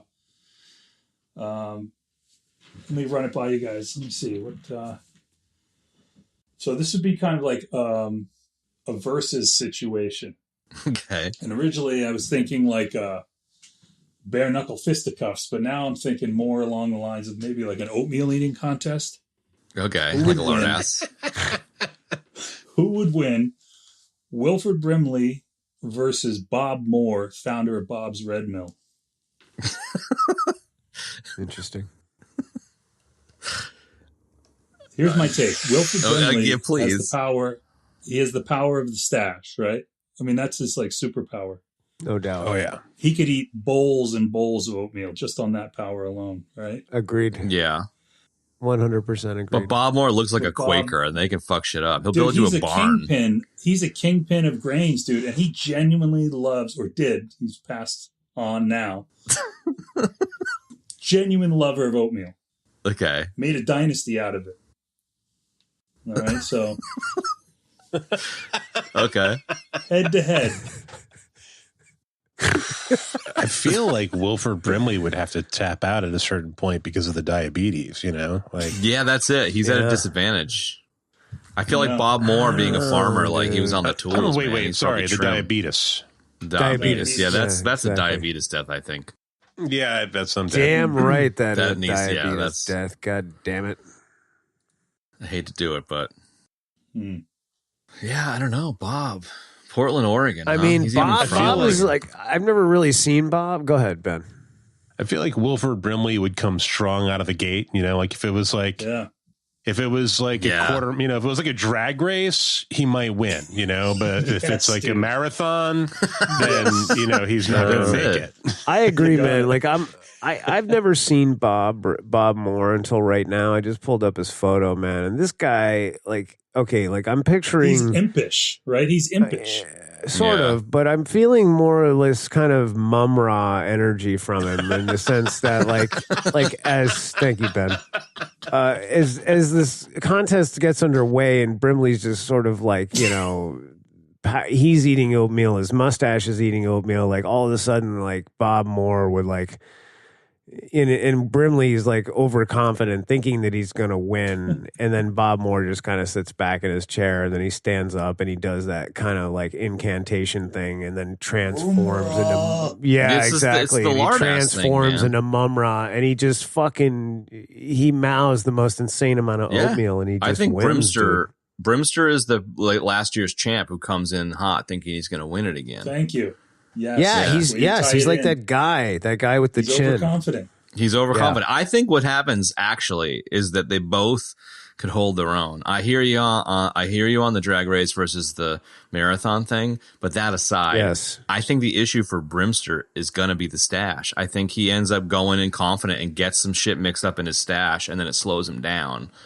Bob Moore takes the lead because he's got the Amish beard going on. I think it's the downside of having such a legendary stash situation. The stash kind of becomes like quicksand. You get a foot in and then you can't get it out. You know? And he would probably, you know, he'd take the L just because he wants to maintain the stash, you know? Yes. But Bob Moore's got kind of like he's kind of like the grain-loving son of Paul Newman, Newman's Own, with the Brimster himself. So maybe that's actually the Jerry Springerosity here, is that Bob Moore's actually revealed in the contest to be the child of the Brimster. That's deep. Long-lost brother. Yeah. Brother from another mother, exactly. He was given up for adoption, made his own way in the grain fields. Well, I don't know where that came from, May, but thank you for that. I don't know. Dude, Bob Moore was 94 when he died. That's pretty old. Yeah, Have Brimster got to 85. Movie, did you ever see Crystal, the Billy Bob Thornton movie? Yes. My brother worked on that movie, if you could believe that. Do you remember the coleslaw eating scene? No. Billy Bob comes back to town. He's trying to get his drug business back up and running, and he's got to contend with the drug dealer who's currently running things. And they had this sit down where they just try to stake out their territory by eating coleslaw at each other. Yes. And it's incredibly loud, and they're just shoving it into their face over and over. And that's the vibe I get with the oatmeal. Okay. Yeah. I'm with you, man. I'm feeling I like the deepness of that cut, and I'm here for it. I do. That is such a deep cut, dude. I'm gonna have to ask my brother about that because he worked on that. Dude, how good would it be if your brother was standing there on set while they were mowing coleslaw? He probably was, man. And I mean, that cabbage was crisp as well. Was it? Freshy? Crisp. Oh, yeah, yeah, you could hear that crunch, baby. Dude, they got the mic right in there. Okay. Oh, yeah. Mike was so close, they were worried one of them was going to eat the mic. That's the way. Eat what? I completely forgot about the lard Sounds ass like thing. a nightmare for my misophonia. It does, yeah. Absolutely. Absolutely. It is. Totally. Yeah, no, the lard ass scene was important because the way he tells that story is like they're midway on their journey, but that is like full childhood imagination on blast. I mean, to me, the way it's described, the revenge and all the words, barfing, the total barfarama and all that is like that's full on kid mode at that point. 100%. Yeah. That's a good point. No, that's a good point. And it's also like, God, that bit is so good because like when you start getting going on Lardass, like you just get lost in it like immediately, you know? And it's like, it's kind of ironic that like the most sort of Vern line of the movie is at the end of the story when he goes, there's one thing I didn't understand. Did Lardass have to pay to get into the contest? You know, it's like that is so the most Vern line, but it's like he's so like it sort of exemplifies like I think how most people feel is that like you get so immediately sucked in and lost in that story, man. You're just like to the point where you're almost like forget you're watching a whole nother movie like by the time you get to the end of it. You know what I mean? Like it's that good, it's that detailed, it's that funny. And it is so utterly just kid mode, man. Just like 100% kid mode, dude. Including the Vern line and Teddy being like, yeah, but can't he like go and get a gun and kill his dad? And you're like, all right, totally. Shoot his dad and join the Texas Rangers. Yeah. Oh yeah. That was great. I don't know. Go home, shoot his dad, and join the Texas Rangers as if the kiddest of kid modes. Oh my God, so good. I mean, in another world, go ahead. No, I was just gonna say bits and bobsing. In another world, what? Yeah, bits and bobsing, fine. I mean, in another world, It's crazy, man, because the Goonies adventure takes place in the 80s. It came out a year before this. It's another like adventure, and it takes place in the 80s, and it has a totally different culmination. It's like sort of the ultimate kid's fantasy where you're finding this treasure, man. Like, what? Kid saves cool the is day, that? yeah. Right, exactly. Kid saves the day. And it's like, it's so crazy how these movies came back to back, one after the other, man. And I feel so lucky that I was literally 12 when one or both of these movies came out and got to see that and like have that identification, man. And like, it almost could be that Gordy has this adventure and then he grows up and then he has a kid and then this kid, because both these movies take place in Oregon, he has a kid who then ends up being the kid that goes Mr. on the Walsh. Goonies, that goes on the Goonies adventure. And strangely enough, Mr. Walsh in the movie kind of looks like Stephen King. Yeah. I think that the difference between the two movies, based on what we were talking about before, is like Goonies is the kid saves the day. And the thing that I like the most about this is that Gordy's character says, we're not going to save the day. We're not going to be in the newspapers. We're going to call it in anonymously. Like that totally. Transformation moment that Baggus was talking about, I think is the powerful part. It doesn't mean I dislike Goonies. It's just a different thing, Well, I think also too, man, is that at that point when they find the body and they have the confrontation with the older boy's gang, is it like that's the point where he like makes the choice to move forward into becoming a man and growing up, because he realizes that, he's already realized that the world is harsh. His brother died, like all this sort of shit, but like, it's like he's standing there with a fucking gun pointing it at Ace, telling him. It is like one of the best freaking lines ever is when he's like, what are you going to shoot us all? Nope. Just you. It's so fucking good, man. It's so fucking good. And he's so dead serious, and you can see it when he's saying it, man. He just absolutely crushes the shit out of that. Yeah, you buy it. You do. Well, I think you buy it because it would come it. out of the Westerns, and the 50s kids were all about the Westerns too, So like even more so, yes. Yeah. Even more so. But like you get the sense, you can feel it coming from Will, coming from Gordy. You know what I mean? Like, really, really good, man. It's crazy, man. I really admire Will Wheaton, and I am such a huge Trek fan. I know Benny is too. We've talked about that many times. We've done a couple Trek movies, and like I loved The Next Generation, but I always think of him from this, first, and then kind of always go, oh yeah, right, totally. He was Will Crusher or Wesley Crusher. Like I don't know, an off-screen. Years and years ago death, I never realized that for some reason I was watching Stand By Me when I was like in my, I don't know, mid or early 20s, and I was like, oh, it's Wesley. Right. And I never Didn't put the two together before that. Yeah. Holy shit. Things were so siloed in those days too, though. Makes sense. Yeah. You didn't have IMDb to scroll through. Nope. It wasn't there. No. What else? Bits and bobs. I got to say, every time I hear you guys talk about bits and bobs, Kev, I told you this already, but I say to myself, Bits and Roberts, let's class it up. Let's do it. We've said that a few times. Bits and Roberts. But what would they like? Bitholomules and Roberts? Yeah. Bartholomew. That's a stretch. Bitathane and Roberts. It's not bitathane, dude. It's bitchathane. Come on. Mm-hmm. Bits and bobs. I kind of still don't know what you guys mean by that. Really?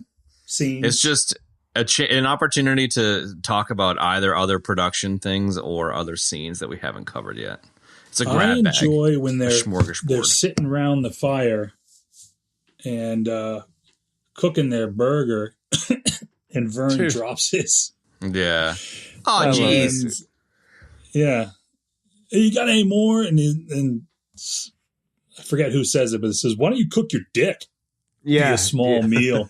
Yeah. Yes. So good. So perfect. It's a fucking zinger. But the other thing that's perfect too is like when he recovers it, like the triumph. Like I can remember countless times being in that situation of losing and then triumphing, and like the triumph just feels so good when you're with your friends like that, man. No Who doubt. the fuck cooks a hamburger on a stick over an open fire? Right? Like, that's not a thing, right? I mean, It shouldn't be. That's for fucking sure. the whole time I was like, why didn't he get hot dogs? Like, Or like sliced fucking ham or they're easier to something. cook. Like, they're practically already cooked. All you got to do is like Or burn how them a about little this? bit. How about you just get the How about you get the branch, and instead of taking like the single stick, you get it to the branching, and then you break that off, and you make like a little. It's too complicated. Sort of. You made it like a sort of stick frying pan, and you're out there. Make fucking- at like least a- rudimentary stick hot dog spatula. way to go. pan out of a- Like a, I'm it's like a surprised stick that they went with spatula. traditional food. I mean, I feel like you would have just bought Tired a of box fumbling of with 3 Twinkies or remotes? something. Yeah, Yeah. Try this Yeah, I stick mean- spatula. that's it. Right next to the blood on the bottom oatmeal. we would have just like got some like Chef Boyardee and ate it straight out of the Oh, fucking shit. can. Exactly, that or was- like Yeah. beans, like that was good what canned we would beans, do. right? Yeah. baked beans. But that's the You know? like that's a deleted scene because Teddy Duchamp would have totally thrown the can in the fire unopened and had it explode like a grenade. So they knew that. They already learned that lesson at a previous outing. Let's just buy a box of Hostess cupcakes or some shit. Like, come on. That's what he says about breakfast. He's like, why couldn't you get some good breakfast stuff like Twinkies or Yeah, exactly. Come on. cupcakes or whatever? Speaking of dicks, the leech scene's pretty fucking good, man. That's pretty iconic. Oh, the leech scene is Ooh, great. Yeah. Iconic. I remember hearing about that scene before I had seen the movie. Yeah, You yeah. know, that was like the- yeah, okay. Yeah, that was like the when the mall opened and Spencer's Gifts was in there, and They were was selling "There's a dick store leeches? and it's got fart spray. Yeah. You were like, what? Wait, what do you mean? He had a leech on his balls. Yeah, yeah. Yeah, 100%. No way. Well, I mean, then the look on his face, and then he falls backward. You're just like, what the fuck? You know, like, oh, it was scary, man. Like, as a kid, like, legitimately scary. Yeah. And it looked like they were using real leeches, which was pretty cool. I think. Yeah. I don't know. They were not real leeches. Were they not? They looked like it. They were not. No, they were not. There was a nug. They were not smoking real cigarettes either. Yeah, Yeah, there it was a was nug. lettuce. Those were Lettuce or some shit? Yeah, cabbage lettuce. leaves, I think. That would have been gross. There was a nug about Ugh. how this was around the same time as the Twilight Zone helicopter where those kids died, and they changed what kids could do in film to be much, much more restrictive. And so that made way more sense as to the train scene, because it's like very obviously composited and like, you know, it's like the Spaceballs stunt doubles kind of thing on the train for a second there. Yeah. But even still, that's a pretty fucking iconic scene. Like if you remember anything from this movie, it would be the train bridge. Mm. Yeah, and you notice that he has the presence of mind to like be the one who feels the track and is kind of like aware of it, you know? Yeah. Vern's crawling along like a baby. Vern's such a bitch in that scene, man. Yeah. And also that he stays behind Vern the whole time. Like he doesn't just preserve himself and fucking take off, you know? Yeah, no, coming into that protector role or whatever. Yeah, I really like that because that's how it was. There was always one person that would do that, you know? Mm. And sometimes that wouldn't happen, you know, and everybody would just leave somebody, you know? Yeah. It's like, I feel like I was in both situations multiple times. Yeah, it happens. Shout out Cusack. It's a small role, but shout out to Cusack. Yeah, well, you know, in typical John Cusack fashion, he nails it. If it's an indication of greatness to come, you know, he has like what, 2 scenes? The bedroom scene with the ball cap and then the dinner table, and it's like really, really, really nails it, dude. Mm. I completely forgot he was in it between, right? the last time I watched it and this watching. It's so easy to forget. I got to be honest. I forgot everyone was in this movie before we went and saw it. I didn't remember Richard Dreyfuss, Kiefer Sutherland, anyone. I just had the kids. If it had been so long, it makes sense. Yeah, he just disappears. The one that I gotta say, like, so you asked before about bits and bobs. Like, I think originally the idea was everything that Chad said, but it was also the place where you could just like you could talk about the moments that you really liked, or you could quote lines, right? Right. Which is something we don't do a ton of in this, for obvious reasons. But there's a lot of quotable lines. I mean, at the event, I bought the sticker that says "Chopper sick balls." Yeah, dude. Yeah, that was a big one. Does anyone here have a good Richard Dreyfuss? No impression. I don't. No, mine's shit. The dread Chopper sick balls. Guy is he's got such an interesting voice. Kind of annoying, actually, to me. Yeah, it is. I mean, it can be for sure. But just to wrap up what I was saying before, like one of the things that it didn't before, but I always wondered about it, but it kind of sticks in my craw now, and I don't know what it is. Maybe this is like a fucking New England thing. Why the fuck did they change the locale? The book, it's Maine, and in the movie, it's Oregon. Maine. Yeah, and it's always changed to Oregon. I know Same that. with Goonies, right? I know that it's always Maine, but like, why the fuck did they change it to Oregon? It's like, it's so stupid, dude. Like, I get that there's two Portlands. I get it. Like, I get all that. And maybe they kind of... There's a broader landscape. It's more an open space, wide open universe. I don't know, man. Maine is so, like... I mean, shit, dude, we were just there. Like we were commenting on how it's just so like expansive. It's so massive. You don't even realize how big it is, man. But if you really just look at the map of New England, like it's big and it's expansive. And it's like there's a ton of water there. And like that's where he set the story. Like, why not just like even if you filmed it in Oregon, like why wouldn't you just say it was Maine? I don't know. That just bugs me more the more as I've gotten older. Or wow, I can't speak. Bugs me more as I've gotten older. I just find that to be a niggle. Could have been Maine. Could have. Looks like it could have been, for sure. I feel like Maine is not very understood. It's just, it's like, I don't know. It's not actually remote, but it like just feels just like another fucking universe. Like actually like Oregon or Washington feels just more real. Like Maine just doesn't feel like a real place, which is just a really weird thing to say. But you're right, and it does feel like another universe. And like I remember, like all of the Mainers that I met, like when I lived in Nantucket, just they talked about it like it was another universe. Literally, like that.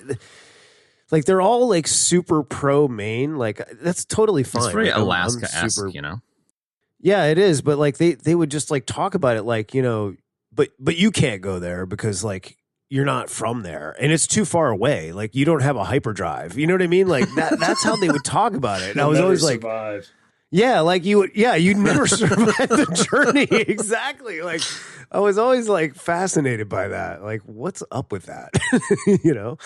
I don't know. I agree. It's funny. Most part of the United States, I guess. So maybe it's... Maybe that's why Stephen King's so weird. I don't know. It actually used to be for the longest time. It was part of Massachusetts, man. That was like the northern part of the Massachusetts colony. A lot of people don't know that, but it's crazy. It's a cool spot, though. Unless you hate mosquitoes. Oh, I hate mosquitoes. Fucking A. Is it weird that Stephen King got hit by a van or whatever? When did he get hit by a van? A few years ago. He almost died. Did he? Then, it's weird that he got hit by a van. I don't know. But why would it be weird? Because it's not a train, but, gotcha. Kind of self-fulfilling, the writer. I don't know. I like it. Maybe I'm reaching. I like it, though. I like it. No, he was walking down the side of the road, and a guy just fucking cleaned his clock, man. And it was like touch and go for a while, I guess. Yeah, right. And what's Like, weirder is especially the guy then died on Stephen King's birthday, like the next year. The guy that hit him. Random. Yeah. Yeah, I bet you That's Stephen like- King did it for his own That's birthday. like the most Stephen King thing ever. Right? Like he went and fucking snuck in and killed the guy. Exactly. Fuck. Was the guy like trying to hit him, or was it No, I think an it was accident? one of those. I don't know if the dude was fucked up or distracted or whatever, but kind of one of those random things. I Did, love did it. he have a Did he have a cameo? I love the little like Stephen King Oh, cameos. he's always in whenever them. he- Yeah, I didn't see him here. Maybe in Florida. I think he was in this. so. I didn't realize Reiner I think did Misery, another great adaptation, I mean, right after this, the next movie he does is Princess Bride. Like, which is just unbelievable. holy shit. dude. Like two absolutely legendary movies. Spinal Tap, Stand By Me, Princess Bride. Like, fucking A. That's like You talking about gotta give Reiner? the man is like a three. Yeah. That's a good trio of fucking movies. Oh man, To start out with, yeah. I really like him, man. I liked him in All in the Family. And like, it's funny, man. Right before we got on, I found like, I just searched like Stand By Me movie on YouTube. And I wasn't really expecting much, but I found a 6-minute interview with Rob Reiner. And it was great, man. He talked about how the guys that wrote it actually called him because they were like, you know, we've got some good writing here, but we just don't really know where to take it. We don't really know like what it means. Can you take a look at it? And he like gave him some suggestions and helped him out a little bit. And then he somehow ended up getting the job to direct it. And he said that, and I think this is part of why this movie is so good. He said that he had a hard time understanding Gordy and the story and where it should go. And that he ultimately identified with Gordy a lot. And that he felt very much the same way about his own dad that Gordy did. And he always thought that Gordy, originally anyway, that Gordy was kind of the narrator and that the story wasn't necessarily about him. But then when he realized that it was, in fact, about him, he kind of locked in on that direction and just went for it and got it done. And he said that in all of that stuff was very interesting and very cool, especially how he connected with Gordy, and that bit about him and his own dad kind of helped him get there. Sorry, that was Reiner? This is Rob Reiner. Yeah.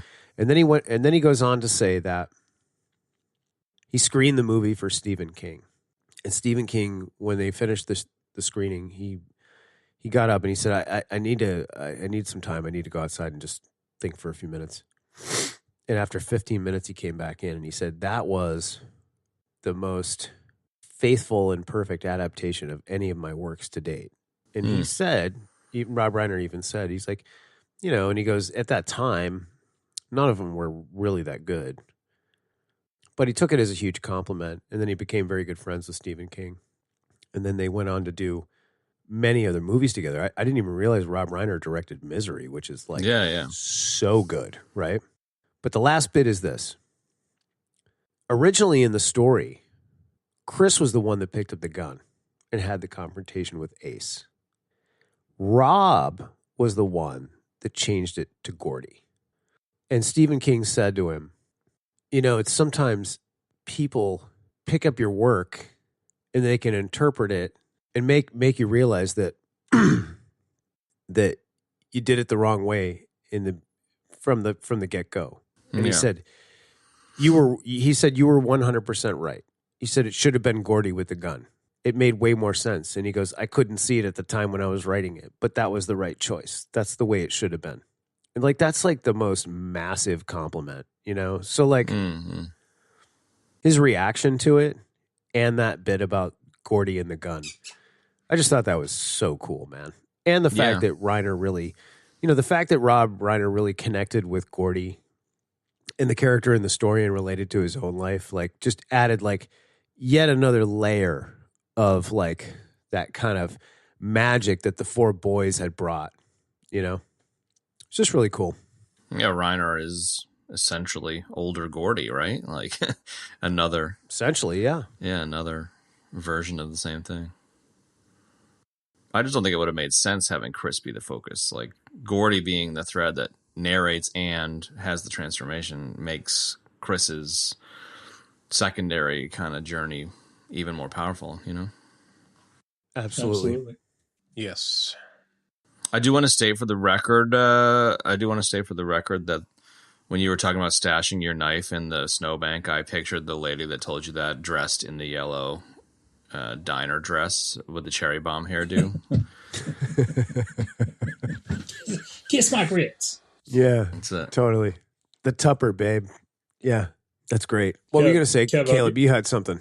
Yeah, I'll give you credit since you put this in my mind, but the music's a big part of the film. Yeah. And it was interesting because even in that, there's songs about candy and doing chores all the way up to, companionship and facing your fears. So it's like a microcosm. But what's the song called? Get a Job, I think. Oh. Every time I hear it, now I'm hearing Arnold. Oh, my God. Yakety yak. Yeah, totally. As Julius Yeah. in Twins. Yeah. Yeah. If you don't Yakety scrub the yak. kitchen floor, you ain't gonna rock and roll no more. Wow, that's good. That's good, Arnold. Yakety yak, yakety yak. Don't talk back. Yeah. He gets real aggressive. He does get really aggressive. He gets very excited. So every time I hear it in the film, it's like, fucking, that's all I can hear. And so it will be forever. Every time I hear that song, I think about Arnold singing it in the bathtub. I know, dude. It's like you can't. It's so attached to it, Yeah. Oh, shit. Good times. Yeah. The way he says yakety is he like pronounces every little, yakety. All right, Nugs. We're at Nuggets. Yeah, think absolutely. so. There were two. still There were have a two couple. Nugs. You got one. Take one. Snipe some Nugs. Do it. Did you notice the amount of change they scrounged together? 237. 237, which is also Red's cell number in Shawshank Redemption. Oh, Damn. Look at that shit. What? And also the haunted room in the Overlook in The Shining is room 237. God damn it! What? Yeah. I love that. Yeah, man. Holy shit! serious That Stephen is King shit right there. fantastic, man. Yeah. Wow. Okay. They mentioned Shawshank in this movie. Did they? What, did they? According to the Nuggets, because the Nuggets said that, like, like in King's books, he uses, reuses characters. It's his universe. Or yeah. it's like his little universe and places and characters and all this kind of thing. But one of the things they mention in the Nugget is Shawshank prison, and I was like, I don't remember that from the movie, but maybe it was in there. I don't Maybe know. in the story. Maybe. Maybe in the body. Yeah, exactly. I didn't realize that Sean Astin had actually auditioned for this. For Gordy, right? I can't remember if it was Gordy or Chris, but he auditioned for the role, for one of those two roles, and he auditioned right after River. And he said that, like, River was walking out when he was walking in, and he could see everybody was so, like, emotional and, like, crying from his audition. Oh, God. He's like walking into the room going, no What's up, way. guys? Not getting No this way one. I get this, right? I could see him playing Vern, but not Chris or Gordy. Or maybe Teddy. Maybe. He's so much better as Mikey, dude. It was perfect Exactly. that he didn't get it. And he got to be like the star of like the other movie about 12-year-old kids going on a cool ass adventure, That's it. What else? There was a Kiefer Sutherland nug where in an interview he said that he and River Phoenix were hanging out playing guitar, and Phoenix had been learning, and Sutherland busted out Stand By Me on a whim because he'd been learning it. So that's the genesis of that song and the name for the movie, which is kind of interesting. Yeah. I'm assuming that it's, based on a quote from Sutherland, but that's a super interesting thing. Yeah, I saw that too. It's very cool. Did anybody notice in the opening scene, not the wide shot, but when they zoom in on the Land Rover and Richard Dreyfuss starts his narrating, that is not Richard Dreyfuss in the vehicle? I did kind of get a little inkling of that. It was the original actor who was cast. Okay. No shit. Did they shoot all that dude's shit or what? Was that David Dukes? It was David. Was that right? Yes. It was David Duke, the white supremacist. Yeah, the white supremacist. Yeah. It was the KKK guy. Yeah, exactly. Yeah. Also, and this was pointed out, I never noticed this all the times I've seen it. Jerry O'Connell pointed it out at the live show. Was that when they're on the tracks and then like Chris and Teddy kind of get in that thing after the train dodge, and then they're kind of the first train dodge, yeah. Yeah, they move to the side of the tracks, right? And then when they go to get back up on the tracks to keep going, Vern's mic pack falls out of his leg of his pants. Oh, really? It's really? kind of flopping around on the ground, yeah.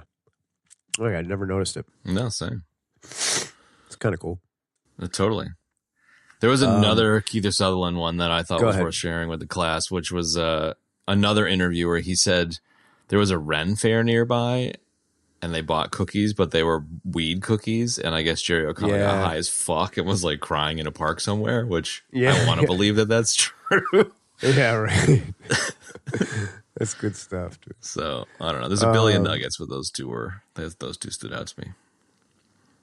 I like, there's some other casting nuggets that I like. Corey Haim, talking about Corey Haim again, he auditioned for the role of Gordy, but the studio actually wanted him to play Chris, and he didn't want to play the role of the best friend, so he turned it down in favor of Lucas, which is like maybe one of his best movies, and another great movie like this, man. That's a really, really good movie.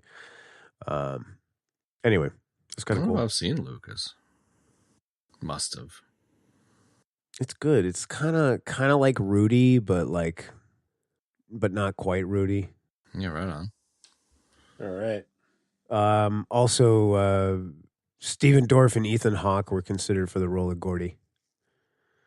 Can't really picture either of those two in that role, but Will Wheaton was so good. Can't take it away. They made the right mispronounced choice. his name this entire time. What's that? It's pronounced Will Wheaton. Will Wheaton. Corey Feldman shared at the live event that he knew River Phoenix before this film because he had auditioned for Explorers. And he had actually auditioned for all three of the kids. Didn't get any of them, obviously. That's right. Right. It's crazy how fucking young that kid died. 23. Yeah, I can't believe it. That's just crazy. I just like when I saw for a second when they brought out a fourth chair, like there was 3 chairs, then a table, then a chair, like a typical like panel / interviewer setup, and they brought out a fourth chair, and I was like, wow, who else is going to be out here, man? And then I was like, man, I really hope that's a chair that they leave for River. And it was, man. And that really just I just thought that was really cool, really special. And it sounded like it might have been only half planned or maybe not planned, which is... It actually, there were only 3 chairs to begin. Yeah, right. And then somebody just appeared with another chair. Like it was an afterthought almost. Yeah. Yeah, agreed. It's a good move. They were kind of winging it. Yeah, it was... Are there any other nugs from the actual viewing? Like what shit anyone said that sticks out to you? Oh, well... There's a lot of anecdotes. They talked about that summer and spending time with each other outside the filming and how they were really like bonding. They were just doing kid stuff, and there was a story about they went to the mall. They went to there was a water park in a nearby mall or something. Yes. And they would go there after shooting to just like fuck around in the water. And they went there after the leech scene, and they were all covered with all these, prosthetic wounds. Mm. And the attendant at the water slide was like, "There is no way you're getting in this water. You guys are disgusting." Like, no, it's from a movie. No, Like, yeah, no. sure it is. And then they said they just started picking it all off, and they said it was just making it worse. And they were like, "Get the fuck out of here." Yeah. I love that. I especially love that it's Yeah. the 80s too. I can just imagine that. The one thing I'll say about the other thing I'll say about the live show, I didn't really care for the interviewer. I really I've seen this sort of thing before, and I've seen a lot of great interviewers, and I've seen a lot of like not so great ones, and like he kept trying to make it about himself, or somehow including himself in it, as Like opposed the to just dude kind from of Golden stepping. Child. You're right, the TV guy and Golden Child. Yeah, exactly. Yes, that's right. Yeah. Instead of just like asking great questions and guiding you through the experience with the three guys, you know what I mean? And it just, I don't know. It I didn't seems like get a that tough at all. gig, man. Really? It was bothersome. What I felt like was that guy did not have a firm like grasp Clue. on the direction of where the Yeah. Okay. Yeah. Or like he was that, just what going, you said. He Yes. was going by Yeah, the seat of his yeah. pants, and Yeah. he didn't have the Because it was the presence of first viewing mind and they to didn't really- have a structure. Yeah, and he didn't have like a meaningful kind of like, this is the general journey we're going to take. I'm sure they'll polish it up, as it goes on. I really hope so, man. You know? I'm sure it'll polish Like you up. said, though, that was probably part of to the- its part of the detriment, though. magic. Yeah. I don't know, man. I feel like Part of you the magic guys was just kind caught of lightning in a bottle there. how genuine it was. Yeah. That's true. You're right. It was. I think even if the interviewer got 100 times better, the guys are going to slide into a groove of certain anecdotes will come up at every show, versus like just the off the cuffness, it sounds like. So I'll take off the cuff over a slick interviewer any fucking day. Absolutely. Yeah. And just experience the freshness of the first one. It was just, we were so lucky. Fucking man. amazing. Like, I didn't even realize it really, like in the beginning, like when the whole thing came up, Caleb, I think I had just been up to see him, and he was like, "Oh, hey, look, this is going on, in December. We need to get tickets." And I was like, "Yeah, sure." Like, it's like it could go any way. You know what I mean? And I'm just, and I didn't realize it was the first one. In fact, I didn't even realize it was the first one until I got there. But one little like sort of side anecdote. Now that I've been to like 2 live events like that, when I went to the Ancient Aliens one, they made an announcement and they were like, "Can everybody please put their phones away? Blah blah blah. There's no pictures." Like the setup was the same in terms of like you could pay for a VIP package that would include a photo with the presenters or the stars, as it were. But when I went to the Ancient Aliens, they were not allowed to take photos. And as soon as they announced that you needed to put your phone away or turn it off, somebody had their phone on, I think for just some... Uh-oh. We lost Chad. It's all good. I'll just keep talking. Yeah, keep talking. I don't know what the fuck happened. Back. You could play for a anyway, so, VIP like, photo. You could pay for the VIP photos. And as soon as they told us to turn the phones off at Ancient Aliens, somebody had their phone on, I think for just like some innocuous reason. Like it was all like adults there, and this person was literally forcibly removed from the premises like immediately. And I was like really taken aback by that, dude. Like I thought it was like a little extreme, dude. like it was a bit of a brouhaha about it too, man. Like, there was a back and forth about it. And like I whipped out my phone to take a picture at this one, and some usher appeared out of nowhere and was like, "You can't take pictures. You're going to have to turn that off."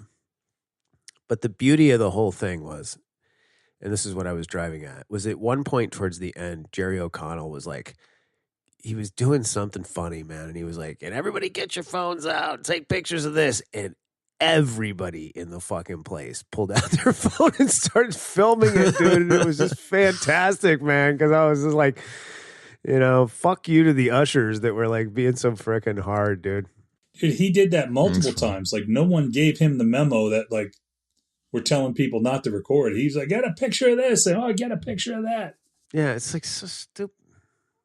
This is so stupid, though, dude. It's like you pay for the VIP photos if you want to have a picture standing with them, which is like, okay, but it's like, who cares if you just take a quick photo? It's like my crappy photo. What am I going to do with that? Post it all over the internet? I like it, though. I liked it on the one hand, they were hardcore, so there's minimizing phones. And on the other hand, O'Connell's like, take some. Because, like, you see concert photos now, and people are watching the concert through their fucking phones, Yeah, I agree with that part of it. I kind of like that it's 100%. Minimized. Well, it's like, put the phone away and experience the experience. Like, this is what we used to do, man. Like, it's important. Yeah. Did you feel like Jerry O'Connell was maybe had a little something before the show? I thought maybe. Like, he was wound, dude. Yeah, he kept jumping off the stage and going out into the crowd and stuff. He was throwing a lot of Pez too. Maybe he had like Pez laced with LSD or something, dude. Probably. Or maybe he just gets off on the the performance shit. Maybe it hypes him up. Maybe he was just jazzed about the whole experience, dude. Yeah. Yeah. Or maybe, just maybe, he was breaking up meth in the back, dude, and snorting it down. Yeah, he could. Right Yeah. before he got on stage. I know I was. Who knows? There's a random Nuggety Bob here, a Nuggety Robert, sorry. Thank you. Where Rob Reiner was asked about the baseball cap, the Yankees cap, and he said the ace threw it away around the corner. He wouldn't fuck up his hair. And the cap is such an interesting moment because, cool, they're getting shit taken off him, but taking his brother's hat off of his head, it's pretty fucked, it's a pretty brutal harsh, moment. Dude, I couldn't believe it. Just had a hard time letting that go myself. Powerlessness to get it back, kind of thing, Yeah. You mean the cap? Yeah, the powerlessness to stop him from having that treasured item just completely taken, It's brutal. Yeah, it is brutal. It certainly was when you were a kid. And there was less stuff. It's a really good example of that kind of powerlessness, though, Yeah, I agree. Turns out the real treasure was the friendship. All along. Vin Diesel comes out of nowhere. He's like, family. Deez, yeah. Right. Well, all right. Anything else? All right. That's it, I think. No, that's it. Recommendations, of course, we recommend it. Watch it again. Oh, wait, everyone. what about No, you get a death for not remembering the deaths first. Yeah, that's true. I always get a death for skipping deaths. You bloody bastard. What are the deaths? Well, let's see. Baggus had the delightfully dead death straight away. Then Benny had the diabetes death and the it's Wesley death. And then you had the skipping the deaths death. The Wesley death's like an honorary death. It's like an honorary diploma because it, was so off screen, but that's fine. Sure. Way off screen. Very much so. Time and space. Time and space. But we've had time and space deaths like that before. I think it's... We live in that multiverse shit, the Marvel multiverse. It's fine. No, we don't live in the Marvel multiverse. We live in the EBD universe, bro. Multiverse. And the EBD universe is better than the current Marvel universe. Fucking all universes in the infinite universes are better than the Marvel universe. Thank you. So that's the deaths. Recommendations. I could probably speak for everybody and say 1,000% recommend. Yeah. Watch it again. You've missed a lot. It hits different. Yeah. And additionally, I'll just say, if any of you, because I don't, I know where some of our listeners are from, a couple, but if there's anybody, I know Pyburn's down in one of the Carolinas, and I know that they added a North Carolina show. I'm pretty sure. Anyway, if you love this movie, go see that, Go see that live show. It is so And tell good. us about it. And it's so great to see those guys up there. I wish I'd known about the one in Lynn. I would have totally gone to that. Totally, right? Yeah. So anyway, yeah, can't recommend that show enough. It was so good. As Caleb and I said, it was just like worth every penny we paid. It was great. And my 12 hours of sitting on my ass. Ass time well spent. Yeah, ass time well spent. Slab, what are we going to do next week? Are we going to do Dead Heat? Well, let's do that Piscopo movie, bro. That's it. Isn't it Dead Heat? Oh, God. Yeah. Dead movie. Wow. Jesus Christ. It's the best possible reaction to a Joe Piscopo movie. Yeah, exactly. Yeah, everybody sounds really psyched about that. So there you have it, folks. Stand By Me, the Stand By Me live tour, and Funk Baggus. Thanks for joining us, bro. Yeah, thanks for coming back, My man. pleasure. Thanks, My Caleb. pleasure. Let's do it again sometime. Absolutely. For and sure. folks, don't forget to tune in next week when we very unexcitedly watch Dead Heat starring Joe Piscopo. Legendary Criterion Collection actor, Joe Piscopo. Criterion Collection. I love it. That's all I got. That's it, bro. Say goodbye, everyone. See ya. It's a wrap, as they say. Bye-bye. Ciao. Bye-bye. 3:30. Doodles. And that's going to wrap up this poignant episode of the EBD podcast. Ooh. And if you'd like to check out the show notes for this episode, you can do so in your podcast app of choice or our website, ebd.fm/episodes/330. That's 330. That's right. If you'd like to support this fantastic endeavor, you can do so in a number of great ways. You can support us directly through Patreon. You can tell friends, family, and loved ones to check out our wonderful show. And you can also rate us and review us Tell your wherever grandma. you may get your podcast. Yes, tell your grandmother. She would love it. Additionally, if you'd like to catch us on social, Instagram is where we lurk, at EBD Podcast. That's it. Thanks for joining us for Stand By Me, featuring Funk Baggus. And we'll see you next week for the very exciting Dead Heat with Joe Piscopo. So long for now, folks.